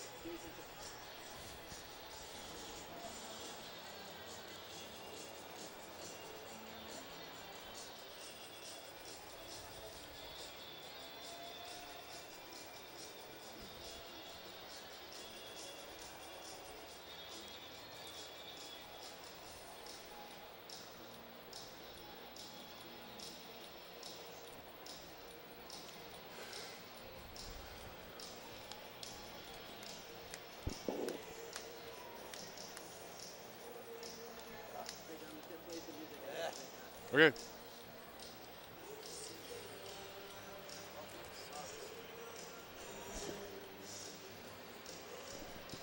Halftime at HSBC Arena, where the Buffalo Bandits have a 6-4 lead over the Rochester Knighthawks. John Gertler with you. Bud Bailey from the Buffalo News joining us as our halftime guest. And let's go right over to the standings, Bud, with the Buffalo Bandits in the Eastern Division. And the combination that they have right at the moment, particularly if we're looking at Calgary, overall, they have a one-game lead over the Bandits in the overall standings. Now, as you had mentioned this morning in your article, we stand here with the Buffalo Bandits having claimed a playoff position. What if, at a standpoint of the Bandits win this evening, they can get at least second place and a home field advantage? But if they win 2 this weekend, they can claim that home field advantage throughout, depending on how Calgary finishes up. Now, they all finish tied. What happens? All right, let's backtrack a little. If the way the CPAs explained it to me, if the Bandits win tomorrow, no matter what happens tonight, the Bandits win the division. Okay. So it would have home field, home ice. My hockey roots. So the Bandits would have home field for the first 2 rounds of the playoffs. If Calgary and Buffalo tied for the best record overall, and those two teams met in the NLL final, it would come down to record against common opponents. And I guess Calgary has beaten Minnesota twice. Buffalo has split 2 games with Minnesota. Therefore, forthwith, be as whereas, Calgary would get the extra home game at the end of the playoffs if that happened, if those teams met in the finals. But there's no guarantee either of them would get that far. Now to the other end of the field, the Rochester Knighthawks playing for their playoff lives right at the moment. They've got to win 2, and then they need some help from Philadelphia because they need Philadelphia to lose. Yeah, that's a real mess, John. And obviously at this point, a lot of things could happen with Rochester at 6-7, Philadelphia 6-8, Toronto 5-9. We'll know more, but as Rochester's coach said, I think the Rochester-Philly game next week in Rochester will probably decide that last playoff spot in the East. But it's quite a scramble. You recall last year when everybody in the division seemed to be 10-6. Yep. And I don't know how they figured out who was the division champion, but Buffalo wound up winning it. 6-4 the score here at halftime at HSBC Arena. The Bandits with the lead, getting a great performance tonight from Kenny Montour, but also John Tavares and Pat McCready with 3 assists tonight, the playmaker extraordinaire in the first half of play. Bud Bailey, my guest here at halftime from the Buffalo News, covering the Bandits this year. It's been an interesting season for the Bandits. Here's a team that jumped out and just completely annihilated all the teams at the beginning of the season, and all of a sudden the teams try to figure out, and they found out a way how to beat the Bandits. Yeah, they're really, if you go through the game-by-game summaries, John, the Bandits could be undefeated this year. They haven't been blown out a single game. They've lost a few close ones, which is why they're only 9-4, but they're not that going to be the factor that'll keep them out from hosting the home field advantage in a championship game if it gets that far, because I think if Calgary and Buffalo did play, home field would obviously have a big edge. But yeah, it's been a fun season, and the fans have been great here in Buffalo. They're closing in an attendance record, and it's nice to be in a full house with such a great atmosphere.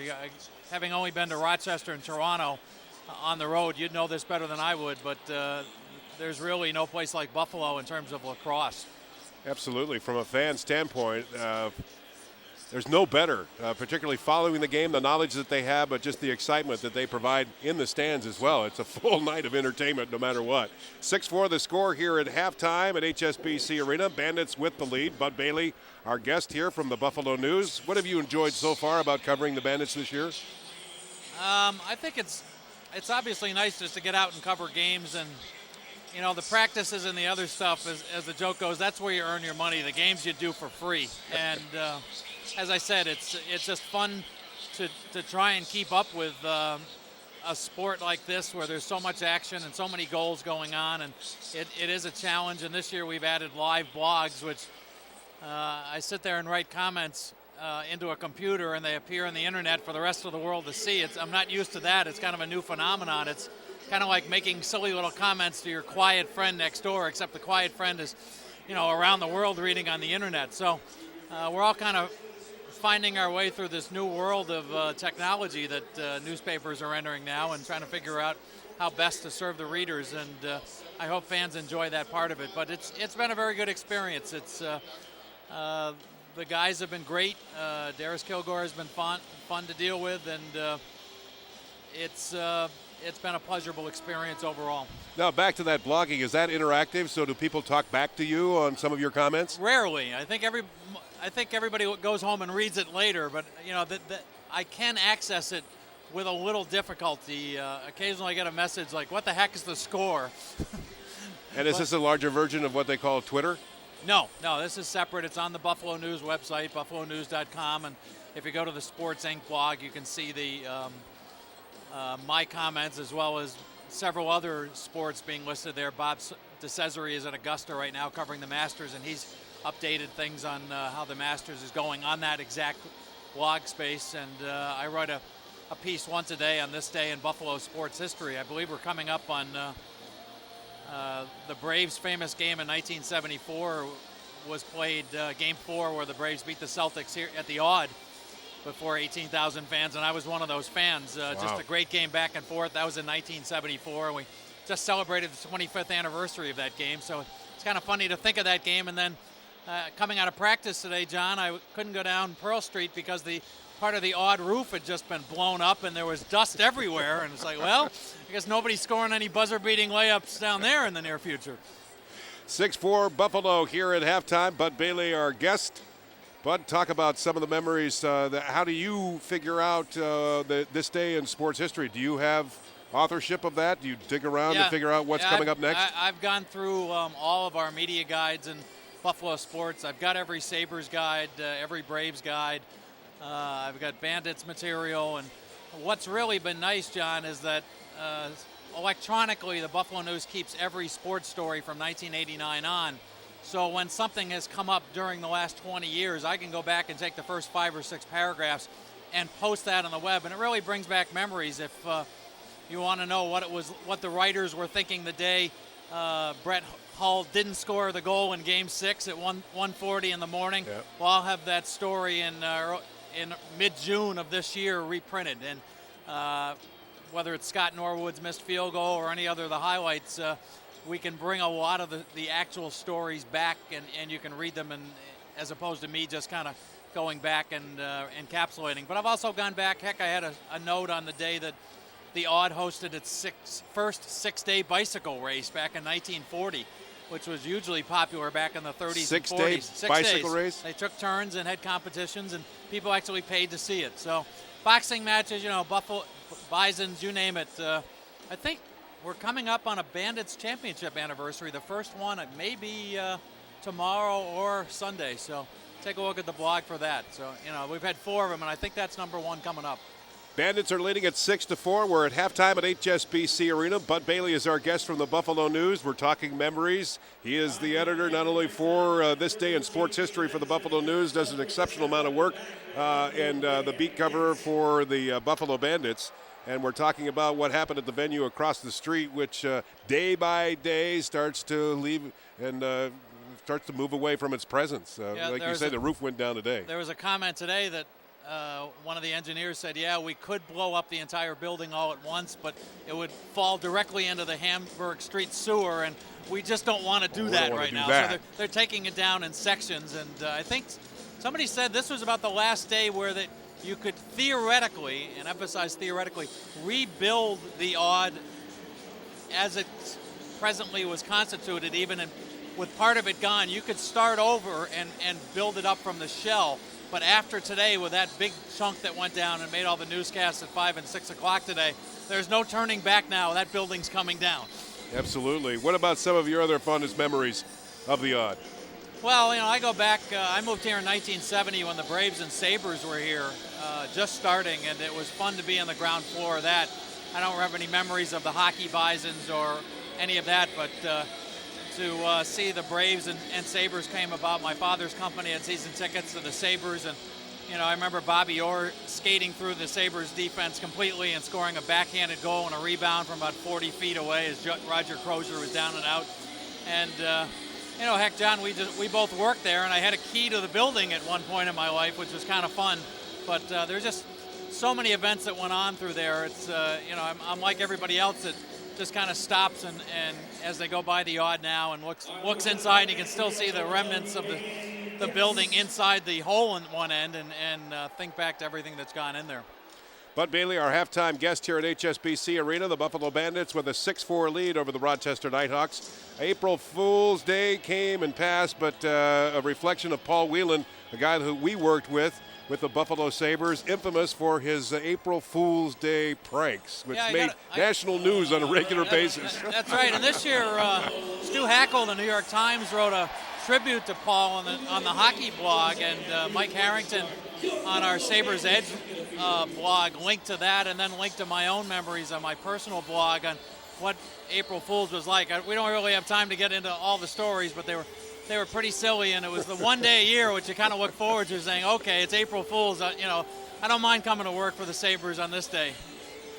Bud, thanks for joining us. My pleasure. I'll see you on the next radio station when we're on again. I think this is number 3 for us. Yes, it is. All right. Appreciate it. Bud Bailey of the Buffalo News with us at halftime here at HSBC Arena. We'll be back with the opening draw of the second half after this timeout on WGR Sports Radio 550.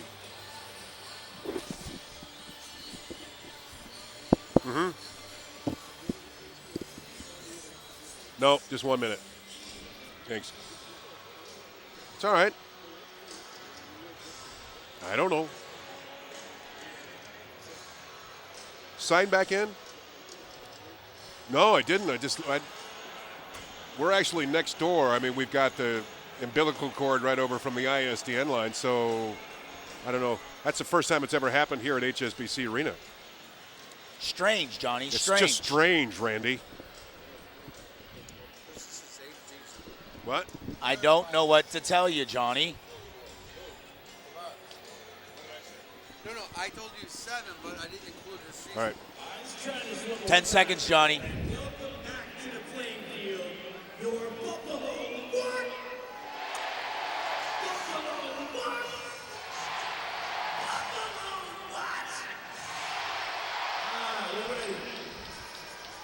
Down to the field we go for the second half of tonight's game with the Buffalo Bandits 6-4 over the Rochester Knighthawks. Great crowd on hand here again at HSBC Arena. Back-to-back games for the Bandits. First time this season. Tomorrow night they'll be in New York. We'll have that game for you on our sister station, KB 1520. Right now, great to have you with us here on Sports Radio 550 WGR. John Gertler along with Randy Mearns, Mike Jafari, our producer, and Scott Fleetwood, our statistician. And stats starting to build up here in this game with Pat McCready listing with 3 assists in this game, and he's been spectacular at that in the first period. Oh, he certainly has. You know what? And utilizing his athleticism, creating the transition to offensive goals were created from him outracing the Rochester Nighthawk defense or going end to end. And that's created the 2-goal difference in this game in my mind. Back on the turf at midfield, Ian Lord checking Sean Evans into the boards, and he'll get a cross-checking penalty on that one right in front of the on-field official. So the Nighthawks coming in with their first real power play of the game, and an abbreviated one in the first half, and a push by Lord finds Sean Evans into the boards. Checking from behind is the official call. So the Nighthawks on the power play and working the ball down to the top of the slot. Long shot saved by Kenny Montour off a big drive by Sean Williams. Ball now comes all the way down into the Rochester zone. O'Toole out of his net and will whip it back over to Craig Point, who brings it down the left wing lane. 6-4 Buffalo here in the third quarter of play.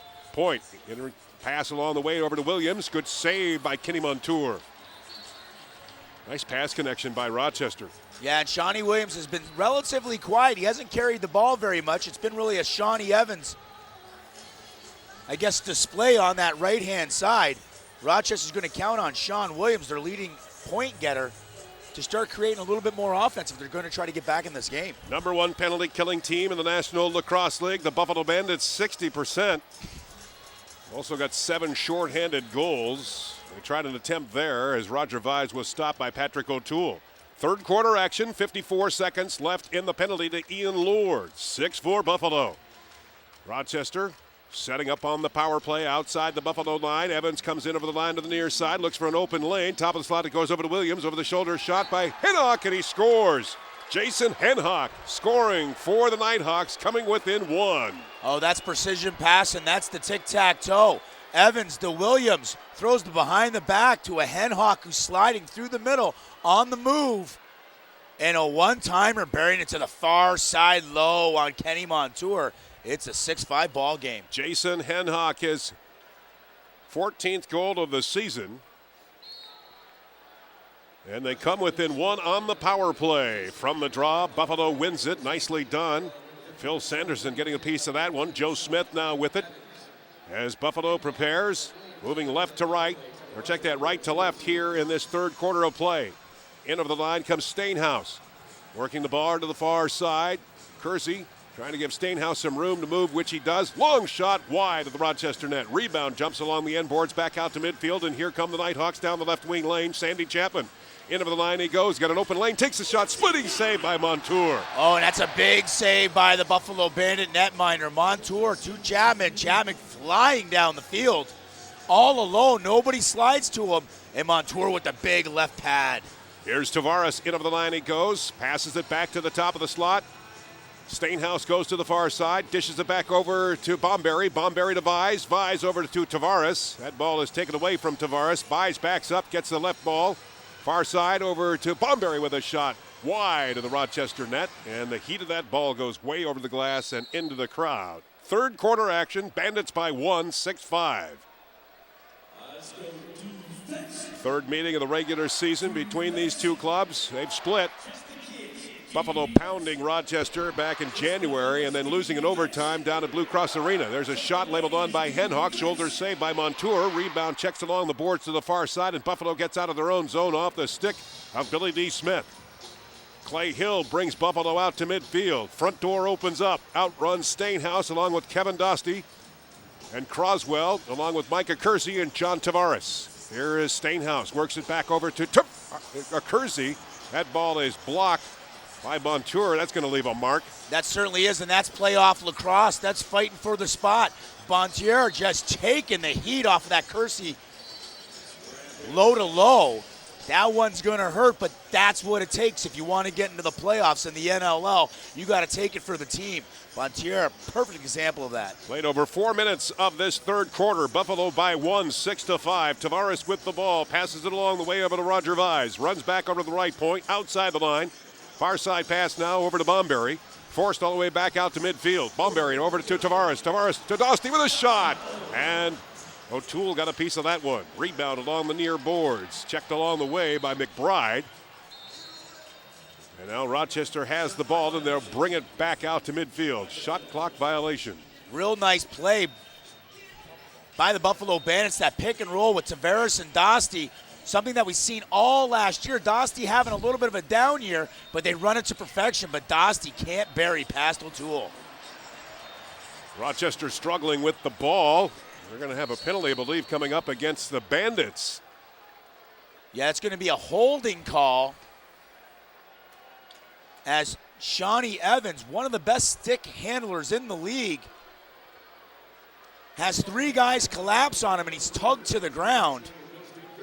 And I think it's going to be Schmelzy serving 2 for the hold. The K-Hawks back up on the power play. Yeah, here it is, giving him a little bit of the grip. Kind of corrals him. Good call by the officials. Down to the turf. Sean Evans with the ball, working it down to the top of the slot over to Sean Williams. Far side it goes. Now Williams back over to Evans. Evans looking for the lane, finds Williams with a shot. Saved by Kenny Montour. Directs it down along the near boards, picked up by Rochester. Ball worked out by Craig Point over to Sean Williams. Williams far side, into the corner over to Gary Gate. Takes a look, back over to Williams. Williams directing his forces. Craig Point to the near side. Down to the near corner is Sean Evans. Evans taking a look at things. Over to Gate. Gate with a shot. Saved by Montour. Rebound behind the Buffalo net. Good checking along the way by Pat McCready. McCready's rustled down onto the turf by Gary Gate, and there's going to be a penalty coming up, I believe, against Rochester. Sticks are getting up with Chris White and Sean Evans as the ball continues to frees itself from the far corner, now dug out by Pat McCready, and the ball picked up. And yes, there will be a penalty against the Knighthawks. Yeah, I believe it's going to go against Gary Gate, originally on Patty McCready. McCready coming up with the GB. Gate throwing the hold on him, sending him to the ground. Oh, and Buffalo's going to get called for too many men on the floor as well. They're a man down. They pull the tender. They have 6 out on the field. They only should have 5, John. That's a miscue at the bench. So that power play is wiped out. 6-5 Buffalo. Timeout tonight here at the third quarter at HSBC Arena on WGR Sports Radio 550. Got to pay attention. Oh, my God. Yep. That's coaching there.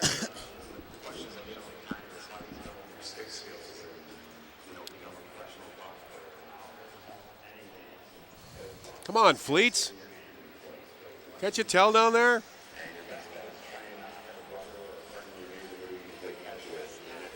No. Thank you, Mike. Oh, here you go, buddy. Yeah.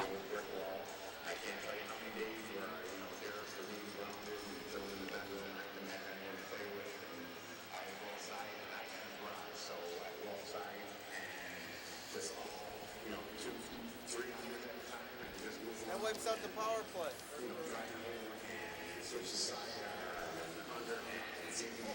What's going on here?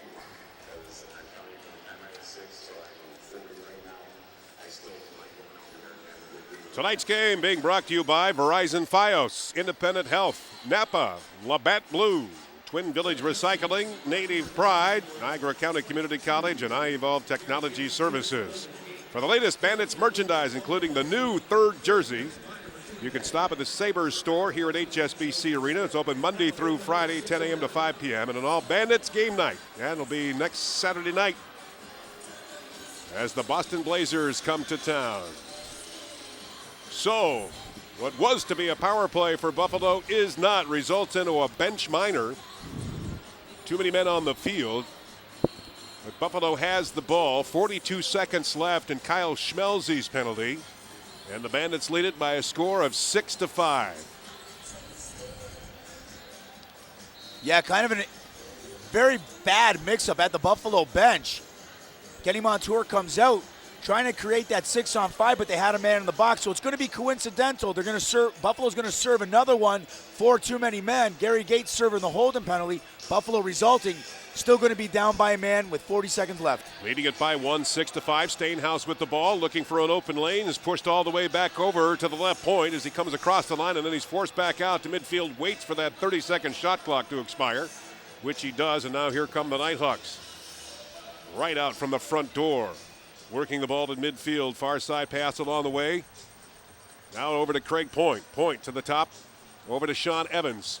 Evans over to Williams with the shot wide of the Buffalo net. Rebound high over the glass and into the crowd. And now Kyle Schmelze, along with Sean Evans, getting their sticks up, and they separate themselves, run to the respective benches.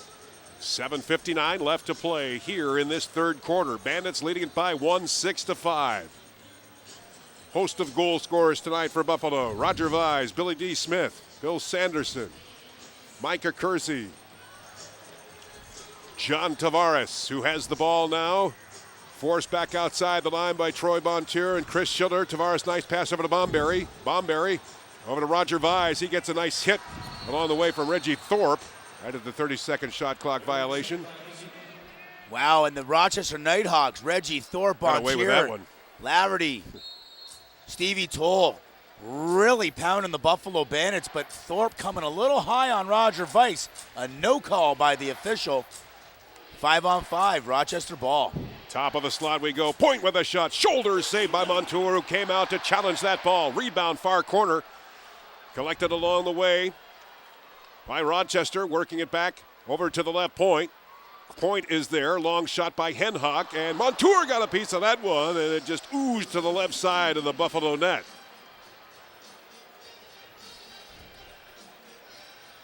Rochester, 0 shots in the third quarter, or 10-0 in the third quarter.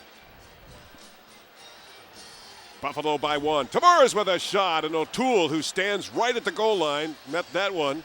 And the rebound is cleared back out to midfield. Joe Walters brings the Knighthawks back out to midfield. 6:38 remaining here in the third quarter.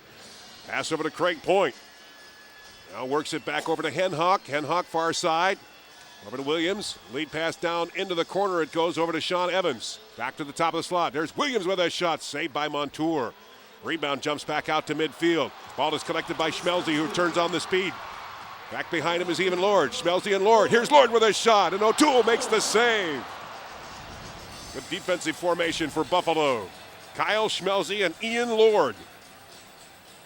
Yeah, they get up the field very, very early, create that 2-on-1, but Patty O'Toole, the veteran all-star, equal to the task, shutting the door on Ian Lord. Sean Evans working the ball far side.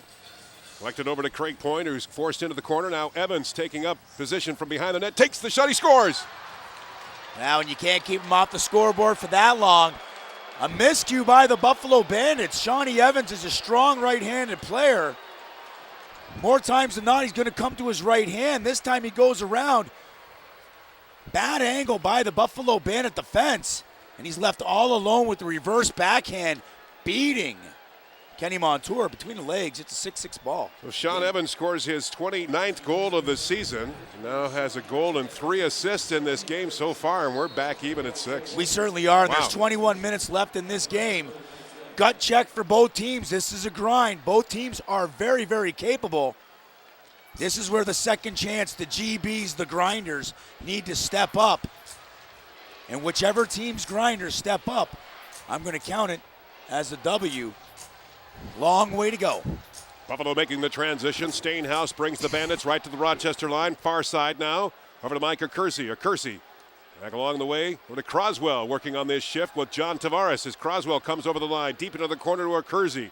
Now back over to Steenhuis. Steenhuis into traffic to Croswell. He's forced along the way. Croswell with a shot, and O'Toole makes the save after Reggie Thorpe jumps on to Croswell. Yeah, anytime you're out there with Reggie Thorpe and you get to the cage, you're going to pay the price because Reggie is so strong. I had the opportunity to play with him in Rochester. He'll put you down, and the best thing about it is then he's going to fall on you. He's got a big 250 frame. It doesn't feel good, Johnny. It doesn't just feel good. feel right, does it? Third quarter action here at HSBC Arena. 6-6 the score. Bouncing ball in front of the Buffalo net, retrieved by Chris White. And he'll bring Buffalo back out to midfield. Off a pass over to Clay Hill. Hill making the transition for Buffalo, approaching the Rochester line to the near side. Hill dekes his way back in. Now deep, takes the shot. That's off a shoulder of Reggie Thorpe. And we'll hang on here. We'll find out who has the ball when we come back. 6-6 the score tonight on WGR Sports Radio 550.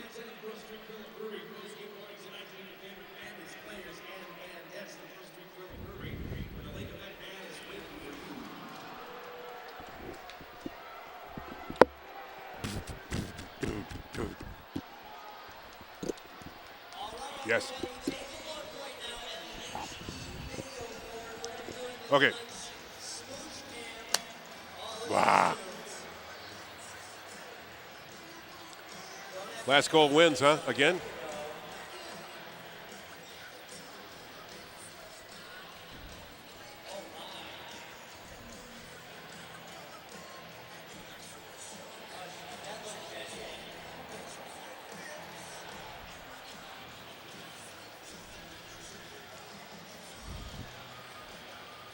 Smooch cam. Oh.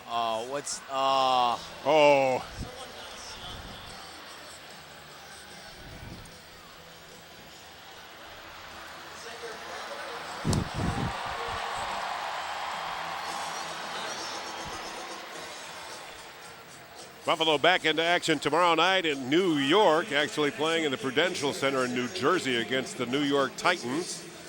Game time will be at 7:30. We'll have the pregame show for you tomorrow night on KB 1520. Right now to the turf we go, the third quarter action with 4 minutes and 34 seconds remaining. Score is tied at 6.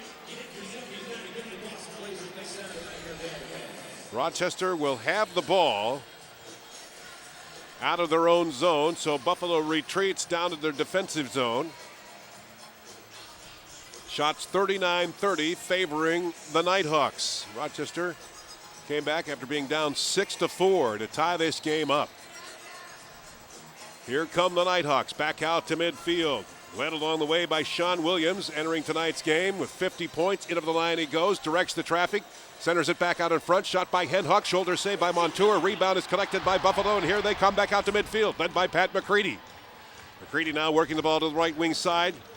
Turns on the thrusters, crosses the Rochester line, goes deep into the corner. Now works it back up to the right point. Crisscrossing as he goes with John Tavares. Field pass along the way by Roger Vise as he works across from the top of the slot, dishes it back over to Tavares. Tavares deking his way. Works has got an open lane. Here's Tavares with the shots. Kick save by O'Toole. And the rebound collected by Rochester. They come right back out to midfield, led by Bobby McBride. Into the line they go. Top of the slot. Lead pass along the way. Tic-tac-toe. They score. Oh, and there's Shawnee Williams. First guy off the front door. Tavares undresses McBride, but Patty O'Toole, it's all about goaltending as well, Johnny. Makes a huge save. Off to the races the Knighthawks go. McBride all the way up after being undressed. Over to point. Who finds Willie. First one out the front door. Little hedge fake going far side on the dive. It's a 7-6 Nighthawk lead. How about Williams on that roll? So Williams gets the goal to give Rochester a 1-goal lead, 7-6. And from that draw after the goal, Rochester wastes little time at getting the ball back down to the Buffalo zone. Craig Point down on the left point. Long over to Sean Evans, forced behind the Buffalo net. Evans works it back to Point with a shot. Montour got a piece of that one. Rebound far side. Sean Williams is there, but deked away by Buffalo's defense. Phil Sanderson. He uses the turf to get it back to his own line, but it's intercepted by Evans. Evans deking his way back into the Buffalo zone. A diving pass Works it back over to Kenny Millen for Rochester. Now back over to Sean Evans. Field wide pass over to Gary Gate. He looks to get in over the line. Wow, and Illegal another, pick. yeah, an illegal pick on Henhock, trying to set that hard pick, springing Gary Gate free. He did, but unfortunately a little too hard, sending the Buffalo Bandit player to the ground. So Buffalo tunes it up at midfield, led by John Tavares. Down the right wing lane, Tavares approaches the Rochester line. Now deep into the zone he goes, works it back from the slot area. Passes it back to Steenhuis, far side pass over to Corey Bomberry. Bomberry deking his way, passes it back over to Tavares. Tavares works it from the slot area. He's got a lane, takes the shot, and O'Toole stops it right at the goal line. Wow, and a real nice save by Patty O'Toole. And again, that's that leadership. He's faced Tavares for, 15, 16 years in this league, has a good read on where Tavares is going to shoot, and shuts the door on the all-time NLL scoring leader. 7-6 Rochester with the ball into traffic. Good defense by Buffalo, and the loose ball picked up by Patty McCready as he runs down the right wing lane. McCready along with Clay Hill. Hill back to McCready with the shot. He scores! Oh, and the crowd's loving it. They're on their feet. Patty McCready has come to play tonight. Another GB, another end-to-end rush. Dumps to Clay Hill. He drags the defender. McCready's so soft with the hands. Gives the head fake, goes far side. It's a 7-7 ball game. Real nice play by the veteran Patty McCready. So Pat McCready continues his point spree tonight. Now with 4 points and netting the goal for Buffalo to come back into a tie frame. 7-7 the score. Third goal of the season for McCready. Third quarter action, 1:50 remaining. Sean Evans bringing the Knighthawks back into Buffalo territory. Far side is collected by Williams. Williams tips it back over to Rooney. Couldn't play it. It goes all the way back to midfield, and it'll be an over and back charge against Rochester. Buffalo changing up on the fly. Forces running out onto the turf, led by Kevin Dostie, Roger Vise, along with Micah Kersey and Bomberry. And Steenhuis will have the ball at midfield. Steenhuis near side pass over to Roger Vise. Vise deking his way and hit hard in the head by Montour, and there's no call. Roger Vise's helmet comes off after the whack by Troy Montour. Now Dostie with the ball, takes the shot, and O'Toole makes the save. And Dostie's thinking that might have slipped in. Him and Stevie Toll having a little words. There's no love lost between these two teams. You can hear the end result of the fans here at HSBC Arena regarding that move by Troy Montour they're onto not- Roger Vise. Yeah, they're not happy. And maybe the referees are starting to put it away, let the players play. Should have been a penalty, but unfortunately for the Buffalo Bandits and Roger Vise, nothing doing. Third quarter action, now a minute left. 7-7, intercepted by Richie Kilgour. Kilgour brings the ball to midfield. Here's Richie Kilgour, the captain of the Bandits, over to Tavares. Tavares along the way. Over to Clay Hill, now back over to Tavares. Working the ball to the right point, getting everybody into position as Tavares works it outside the Rochester line. Waits for the positioning. There's a shot, Kersey, he scores! Oh, what a play by Mikey Kersey. Second goal of the game, coming off the screen, up over. And another feather pass by Tavares and Kersey. A one-timer. Getting through the double and burying it over the right shoulder of Patty McCready. And Buffalo Bandit, just like that, back up on top by one. 23rd goal of the season for Micah Kersey. Turning it on here in the closing minute of this third quarter. 25 seconds left, 8-7 Buffalo.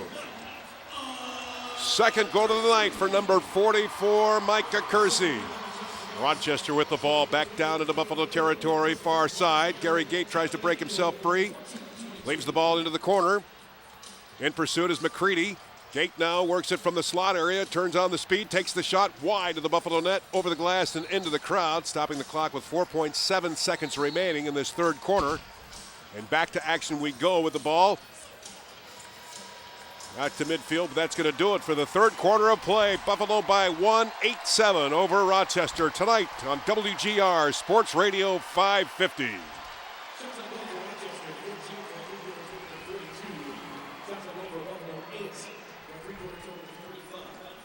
Oh.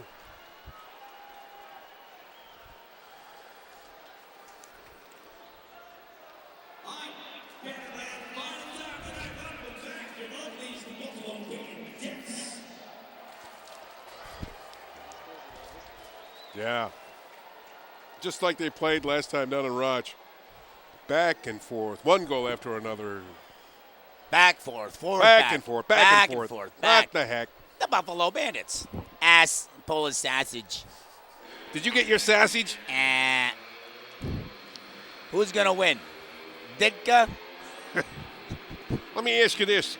If Ditka was in the corner with 6 Buffalo Bandits, who would win? Ditka. The Bears.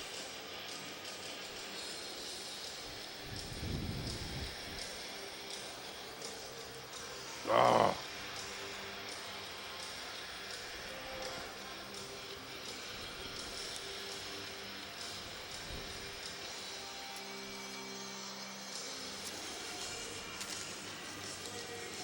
Copy that.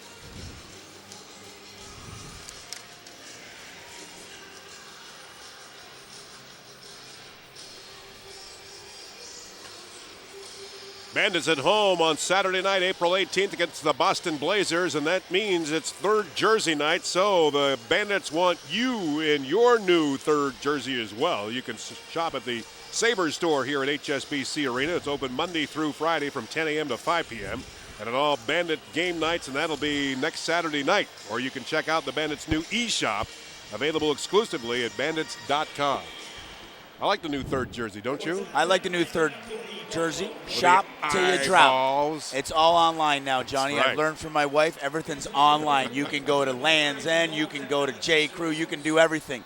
Why not go to the BuffaloBandits.com, buy That's yourself right. some Bandit apparel. New third jersey, and the Bandits will be wearing their third jersey on Saturday night against Boston here at HSBC Arena. 8-7 Buffalo after 3 quarters of play. Before we go to the draw to open up the fourth quarter, what do we have stat-wise? Well, we got Kenny Montour standing on his head, 35 saves to Patty O'Toole's 27. Rochester out shooting Buffalo 42-35. Loose balls pretty even, 52-49 Buffalo's way, but Rochester, I think, has gotten more second chances. This is going to be a barn burner. 15 minutes left. This is coming to heart. This is coming to energy. This is coming to defense. This is coming to goaltending. Which team's got it when it counts? Here come the Knighthawks, working it down into the Buffalo zone. Ball is intercepted by Buffalo's defense. Down to the near side. Loose ball picked up by Rochester. Give and go attempt to Henhawk. Runs off the stick, and now Buffalo breaks out with Kyle Schmelze down the left wing lane over to Mark Steenhuis in over the Rochester line.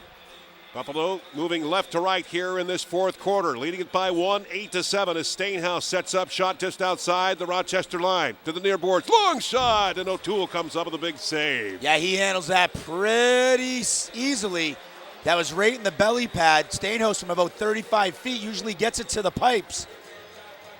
That one's O'Toole seeing all the way. Gary Gate into his 10th game of the season, 19 goals coming into tonight's game. Forces the ball to the far side over to Evans. Evans now to Williams. Williams pass intended for Gate. He's forced into the corner. Good check along the way by Hill, and the loose ball collected by guess who? Pat McCready. McCready now gets the ball back out to midfield over to Clay Hill. Down the left wing lane, Hill goes. Looks for the open door for the Bandits as they change up on the fly now. Kersey out there along with Corey Bomberry and Roger Vise, along with Croswell. Here's Bomberry with a shot. He scores! Oh, and they're going to count it. A great rock and roll move by Corey Bomberry. More known for his big bombs from the outside. Takes Troy Montour up over top. Looks to go underneath. Comes back over top. Montour bites. He slides underneath. Goes far side on Patty O'Toole before he steps in the crease, giving Buffalo a 2-goal cushion. Good shot right at the goal line. Paul Gate, the head coach of Rochester, taking a look at the scoreboard here for the replay. Yeah, he was thinking about throwing the yellow flag, which would have caused a video review of the goal. But that's a good goal. Corey Bomberry burying it before he lands in the crease. Had they lost that challenge, they would have lost a timeout. Critical in a situation, a game like this. 9-7 Buffalo. Corey Bomberry blasts right into O'Toole, and Billy D. Smith steals the ball away from Rochester. And we'll bring it out to midfield, and then we'll flip it down onto the turf for Steenhuis. Mark Steenhuis, 6 awards this year during the regular season, including setting a record. There's a shot to goal by Buffalo. Oh, and this crowd's going crazy. Steenhuis finding a Roger Weiss on the pop out. Hedges shoots through a screen. I don't think Patty O'Toole's seen this one, and it goes low to low. Patty O'Toole doesn't even react. And when they come in waves sometimes, Johnny, and you can feel the momentum. You can feel the energy in the HSBC. The Buffalo Bandits on a roll the last 2 minutes. Great playmaking tonight by Mark Steenhuis, setting up Roger Weiss for his second of the night. 10-7 Buffalo. Fourth quarter action. Rochester with the ball down into Buffalo territory, setting up the play. Evans with his shot, hits the goalpost, left side of Montour. Rebound, jumps out to midfield. Williams is there, near side of Millen. Blocked into traffic, swept along the boards by Hill, picked up by Rochester. Hinnock with a shot, left side of Kenny Montour. Rebound, Rochester. In despair, playing the ball. Evans skeeps out from the right side of the Buffalo net, takes the shot. Montour gets a piece of that one. Dips it along the boards, and it's picked up by Montour. Cleared back to the left wing side over to Steenhuis. Fourth quarter action, Buffalo leading it 10-7. Steenhuis in of the line, checked along the way by Chris Schiller. Forced along the boards now. Mark Allen got a piece of that one, but a check by Corey Bomberry finds Mark Allen down to the turf, and they're going to call that one. Yeah, I don't know if they're going to call. That's not going to be a penalty, though, Johnny. It could have well been a hard pick. Corey Bomberry throwing a big elbow at Mac Allen, sends him flying to the floor. Going to be a possession call.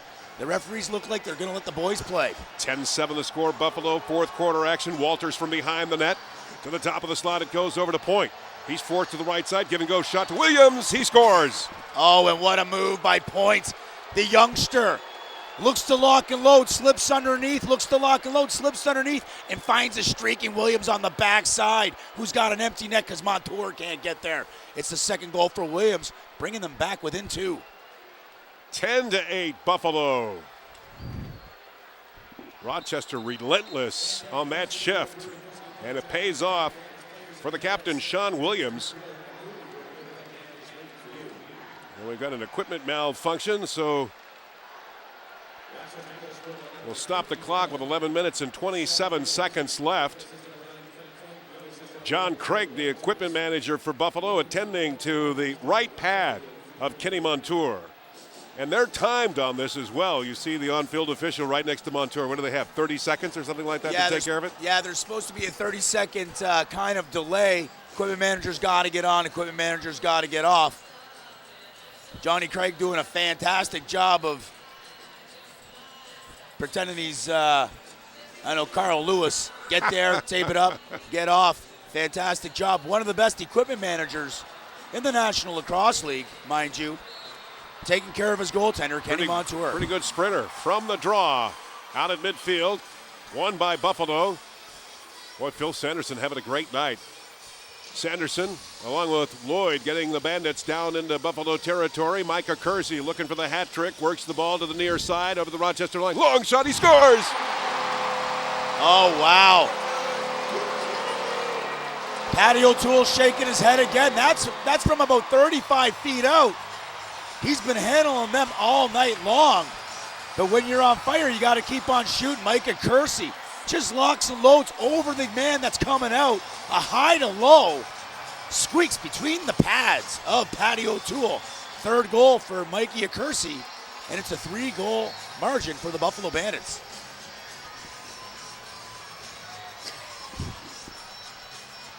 Buffalo needs this win tonight to continue their position into the playoffs. They claimed a spot last week with their win over Boston. A win tonight would give them in the second position, at least a home game.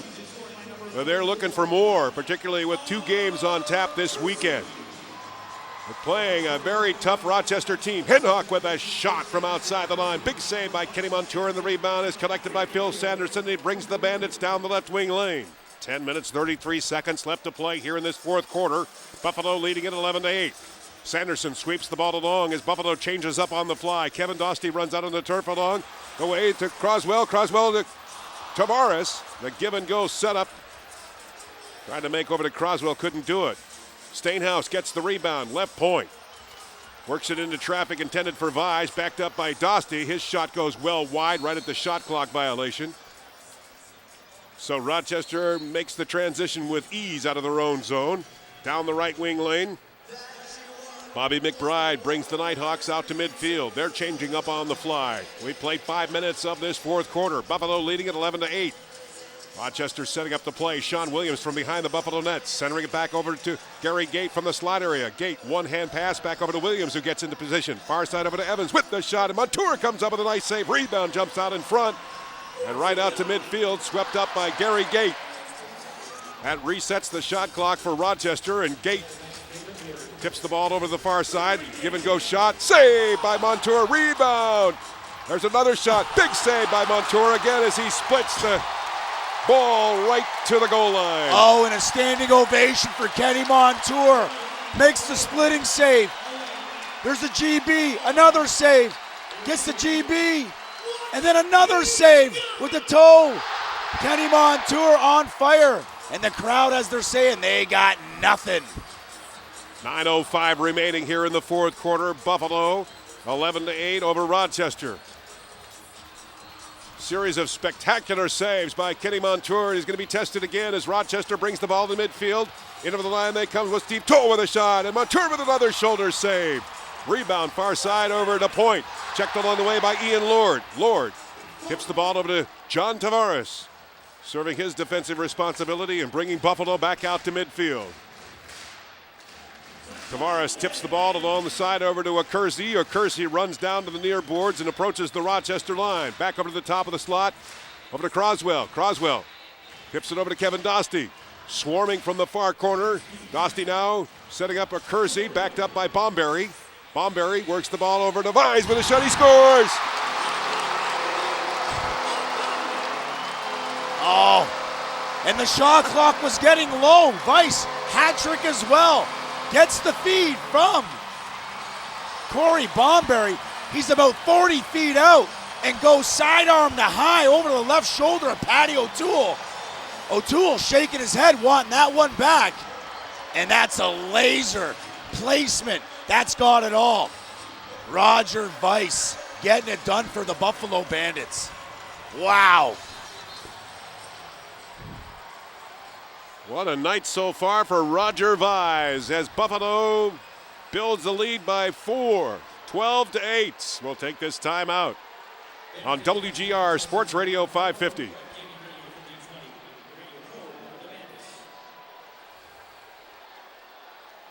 Was that 2 or 3 by Vise?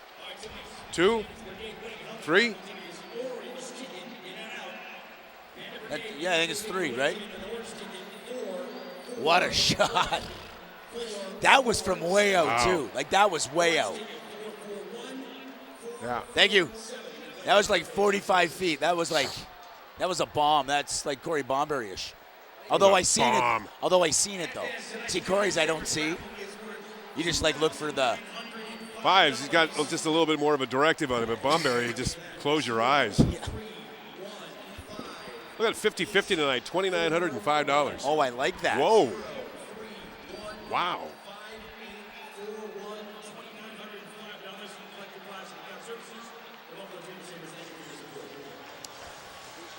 Thank you.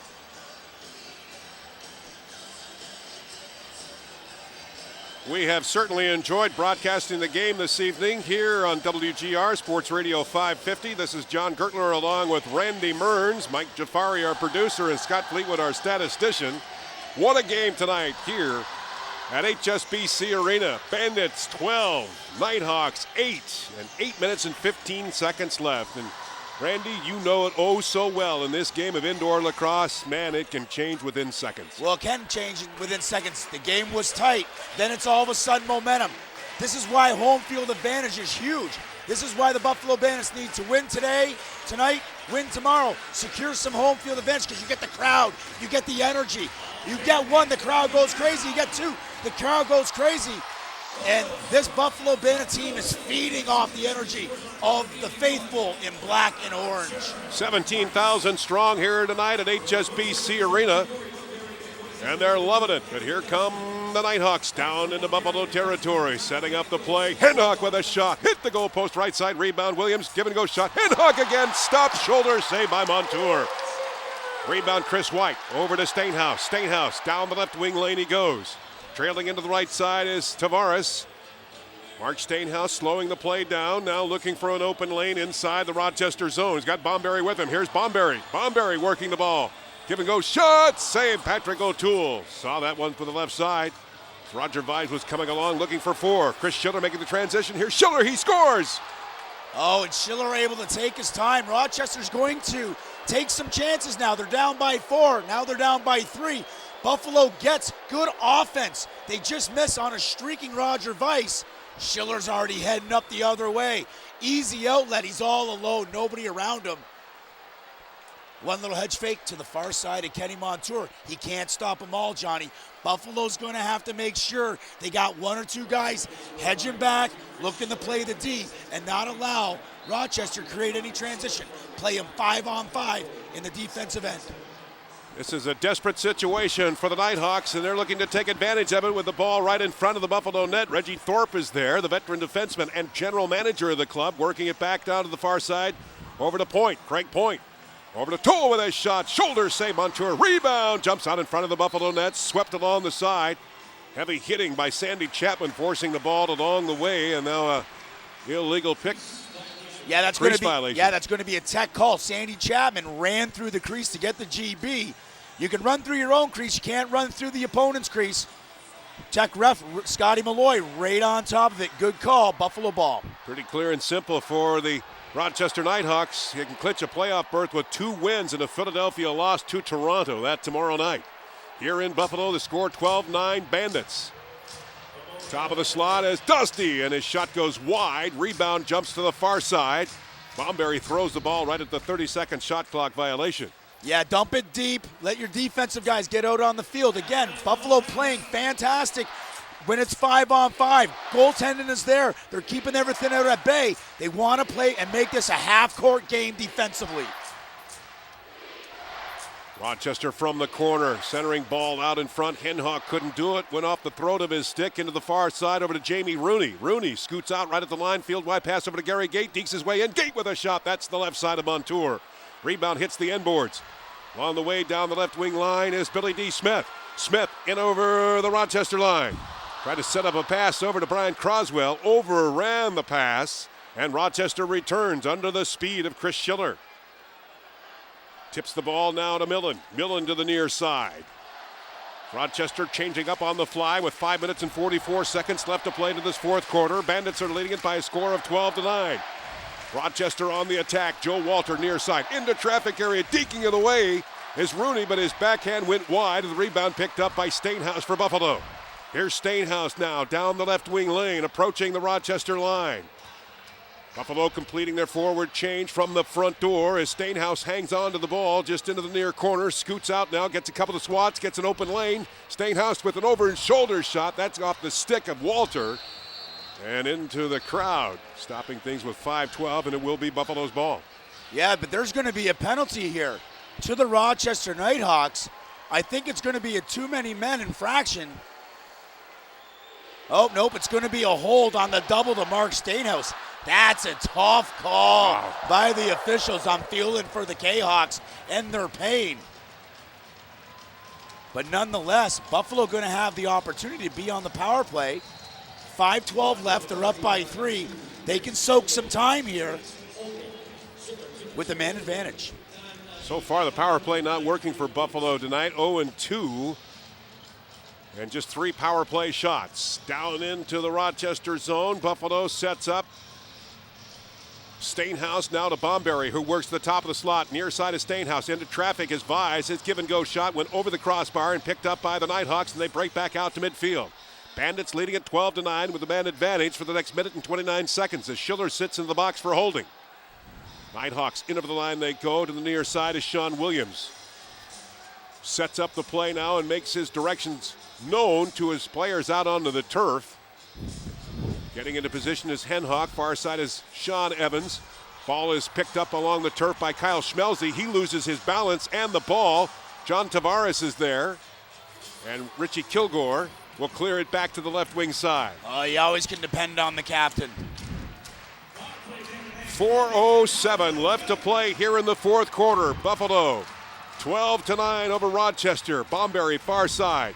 Tavares back to Bomberry. Bomberry with an open lane, takes the shot, hits the goalpost left side of O'Toole. Rebound, jumps out. New 30. They got time. They can soak some time off this clock, Johnny. Steenhuis from the left point. Bomberry will work the top of the slot, lead the power play. Here's Bomberry over to Vise. Vise coming in closer. High side, low side. O'Toole makes the save. Rebound jumps out to the left side of the Rochester net. Swept along the turf, picked up now. Good hitting by Buffalo, forcing the ball over the glass and into the crowd. And will that be a delay call? Yeah, it's desperation. Buffalo trying to push the Rochester player back in the crease. He's got to chuck it. Unfortunately, he chucks it about 15 rows into the stands. And it's got to go back to Buffalo. 3:29 left to play, fourth quarter. Buffalo 12, Rochester 9. Tonight on WGR Sports Radio 550. Okay, you ready for a jig slip? Has Gary Gates scored against Buffalo since he's come back? Has Gary Gates scored since he came back against Buffalo? Yeah. How could you be out of breaks? We jumped out of 2 minutes at halftime, though, didn't we? Or did you already play those? Yeah. All right. Okay, what do you want to do at the end of the game? Anything? Are you doing any highlights or no? Oh, all right, never mind. We'll have to figure out what we want to do.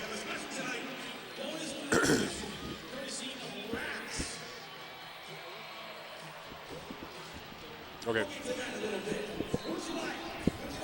You're the best, Mike. You're the best, buddy. You know how it is, man. It's all about education.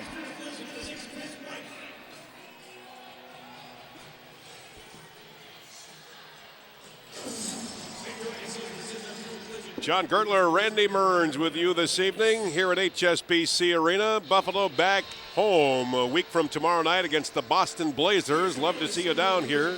Face-off time will be at 7:30. Tomorrow night, the Bandits will go to New York to play the New York Titans. We'll have that game for you on KB 1520. Pre-game show beginning at 7 o'clock. The draw from the Prudential Center at 7:30. 12-9 Buffalo. Down to the turf we go. It's Buffalo's ball. And working on the power play for the next 15 seconds. Corey Bomberry working the top of the slot. Vise far side into the corner is Tavares. There is a Kersey. He is hit hard and slow in getting up, and Rochester makes the transition very quickly. Steve Toll far side. There's a shot saved by Montour off the stick of Sean Evans. Rebound cleared out by Buffalo, and here we go back out to midfield. Mark Steenhuis now with 3 minutes left here in the fourth quarter. Buffalo leading at 12-9. Micah Kersey back into position, trying to block for Steenhuis. Comes across the Rochester line for the left point. It's got an open lane, takes the shot, and O'Toole comes up with a save. Steenhuis pays for that one as he's thrown to the turf. O'Toole with a long outlet pass for a stretching Craig Point. Yeah, and O'Toole wants that. He throws that into the stands. Again, Rochester's got to take some chances. They got to try to create some transition. Buffalo knows that. They can utilize the 30-second shot clock, but they have to be disciplined to make sure that they're getting back to play that 5-on-5 D. 55-44 in shots. Buffalo by 3. Dostie got a lead pass right in front of O'Toole, but couldn't get the shot away, and the ball is picked up by McBride for Rochester, and he races across the Buffalo line. Give and go shot. As Evans set up McBride, but they couldn't make the connection. McBride has to go back for the ball along the near boards. He pays for that dearly as Schmelzy checks McBride hard. But McBride hangs on to that ball in the webbing of his stick. Over to Sean Williams. Far side pass now over to Point. Now to Williams with the shot, and Montour comes up with a nice save. Jamie Rooney gets the rebound. The call for O'Toole to go to the bench, and the sixth attacker is out now with 1:52 remaining here in the regulation. 12-9 Buffalo. Rooney with the ball for Rochester near corner. The sixth attacker is out. Henhawk is there. Gary Gate runs across the line. Sean Evans with the ball back over to Jason Henhawk, over to Gary Gate. Gate now tips the ball over to Williams. Into traffic. Over to Evans. He's hit hard. Here's Gate deking his way. Gary Gate with a shot. Shoulder save by Kenny Montour. Gate gets checked but jars the ball into the far corner. 1:25 remaining here in regulation. Rochester working with a man advantage as O'Toole goes to the bench. Shoulder save by Montour. That goes over the glass. Doesn't hit the glass, but it hits over to Rochester, so it'll remain their ball. Rochester working the give and go shot. Stopped by Montour off a shot by Gary Gate. Rebound. Phil Sanderson checked along the boards. Jars the ball free. Buffalo's Kyle Schmelzy scooping the ball. It's picked up by Evans. Here's Evans. Top of the slot over to Williams with a shot. Saved by Kenny Montour. 58 seconds left. Bouncing ball to an open net. Scored.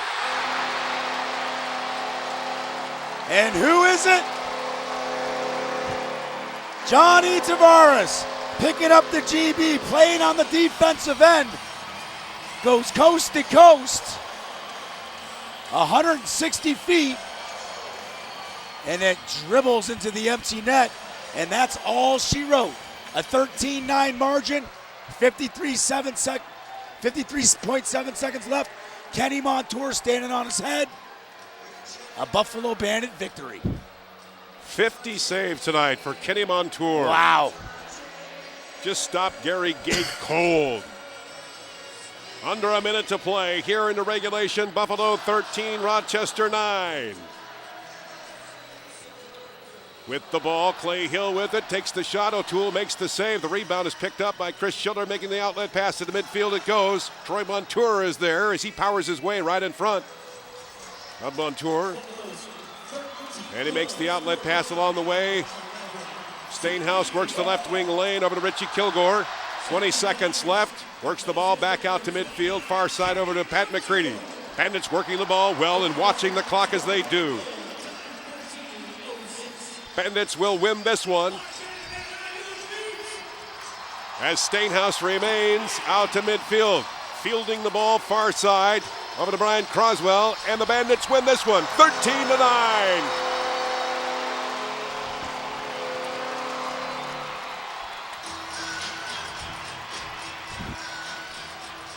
Crowd loving it here at HSBC Arena. Bandits continue on their winning ways. Now improve their record to 10-4. And solidifying their playoff position. And another one would lock it up tomorrow night. Oh, it certainly would. Getting that home field advantage. I mean, this crowd deserves the home field. So far, they at least have one home game, so it's a 13-9 final. We'll be back with the post-game show after this timeout on WGR Sports Radio 550.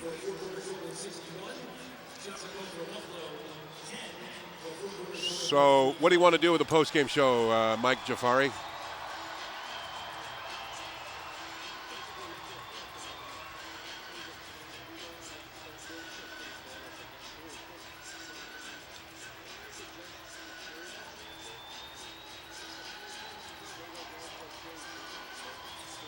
Okay.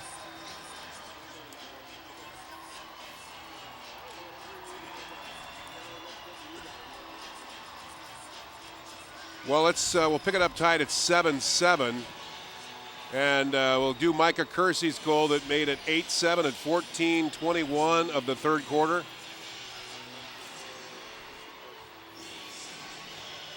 .21 of the third quarter. Kersey. And then 9-7 with Bomberry. And then you want to play that flurry of saves by Montour.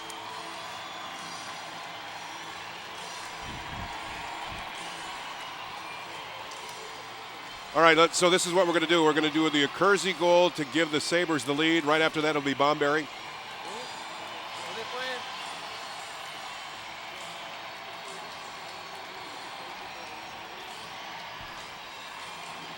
No, we're just going to do Accursi. Yeah, Accursi, Bomberry. So 8-7, 9-7, and then we'll do that goaltending flurry. Okay. You said you had the saves by Montour? Okay. Yeah. Yep.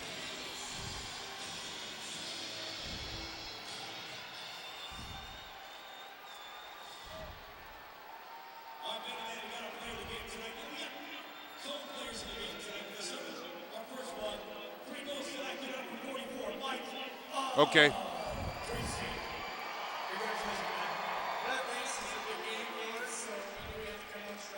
No. Okay.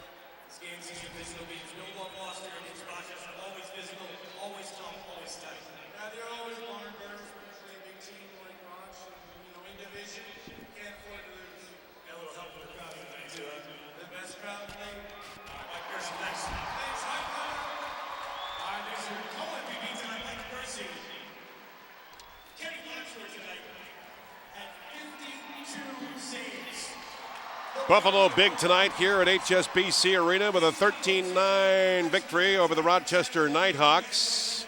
Buffalo's record now improves to 10-4 on the Eastern Division and at least claimed a home playoff as the winning continues. Tomorrow night they'll be in New York to face the Titans, who are also fighting for playoff home position as well. They've already claimed a playoff spot, so this means a lot to Buffalo, not only tonight but for tomorrow night. And they'll be keeping an eye on the Calgary Roughnecks, who are currently just underway in Calgary. They should be probably into the second quarter in Calgary as they play Portland.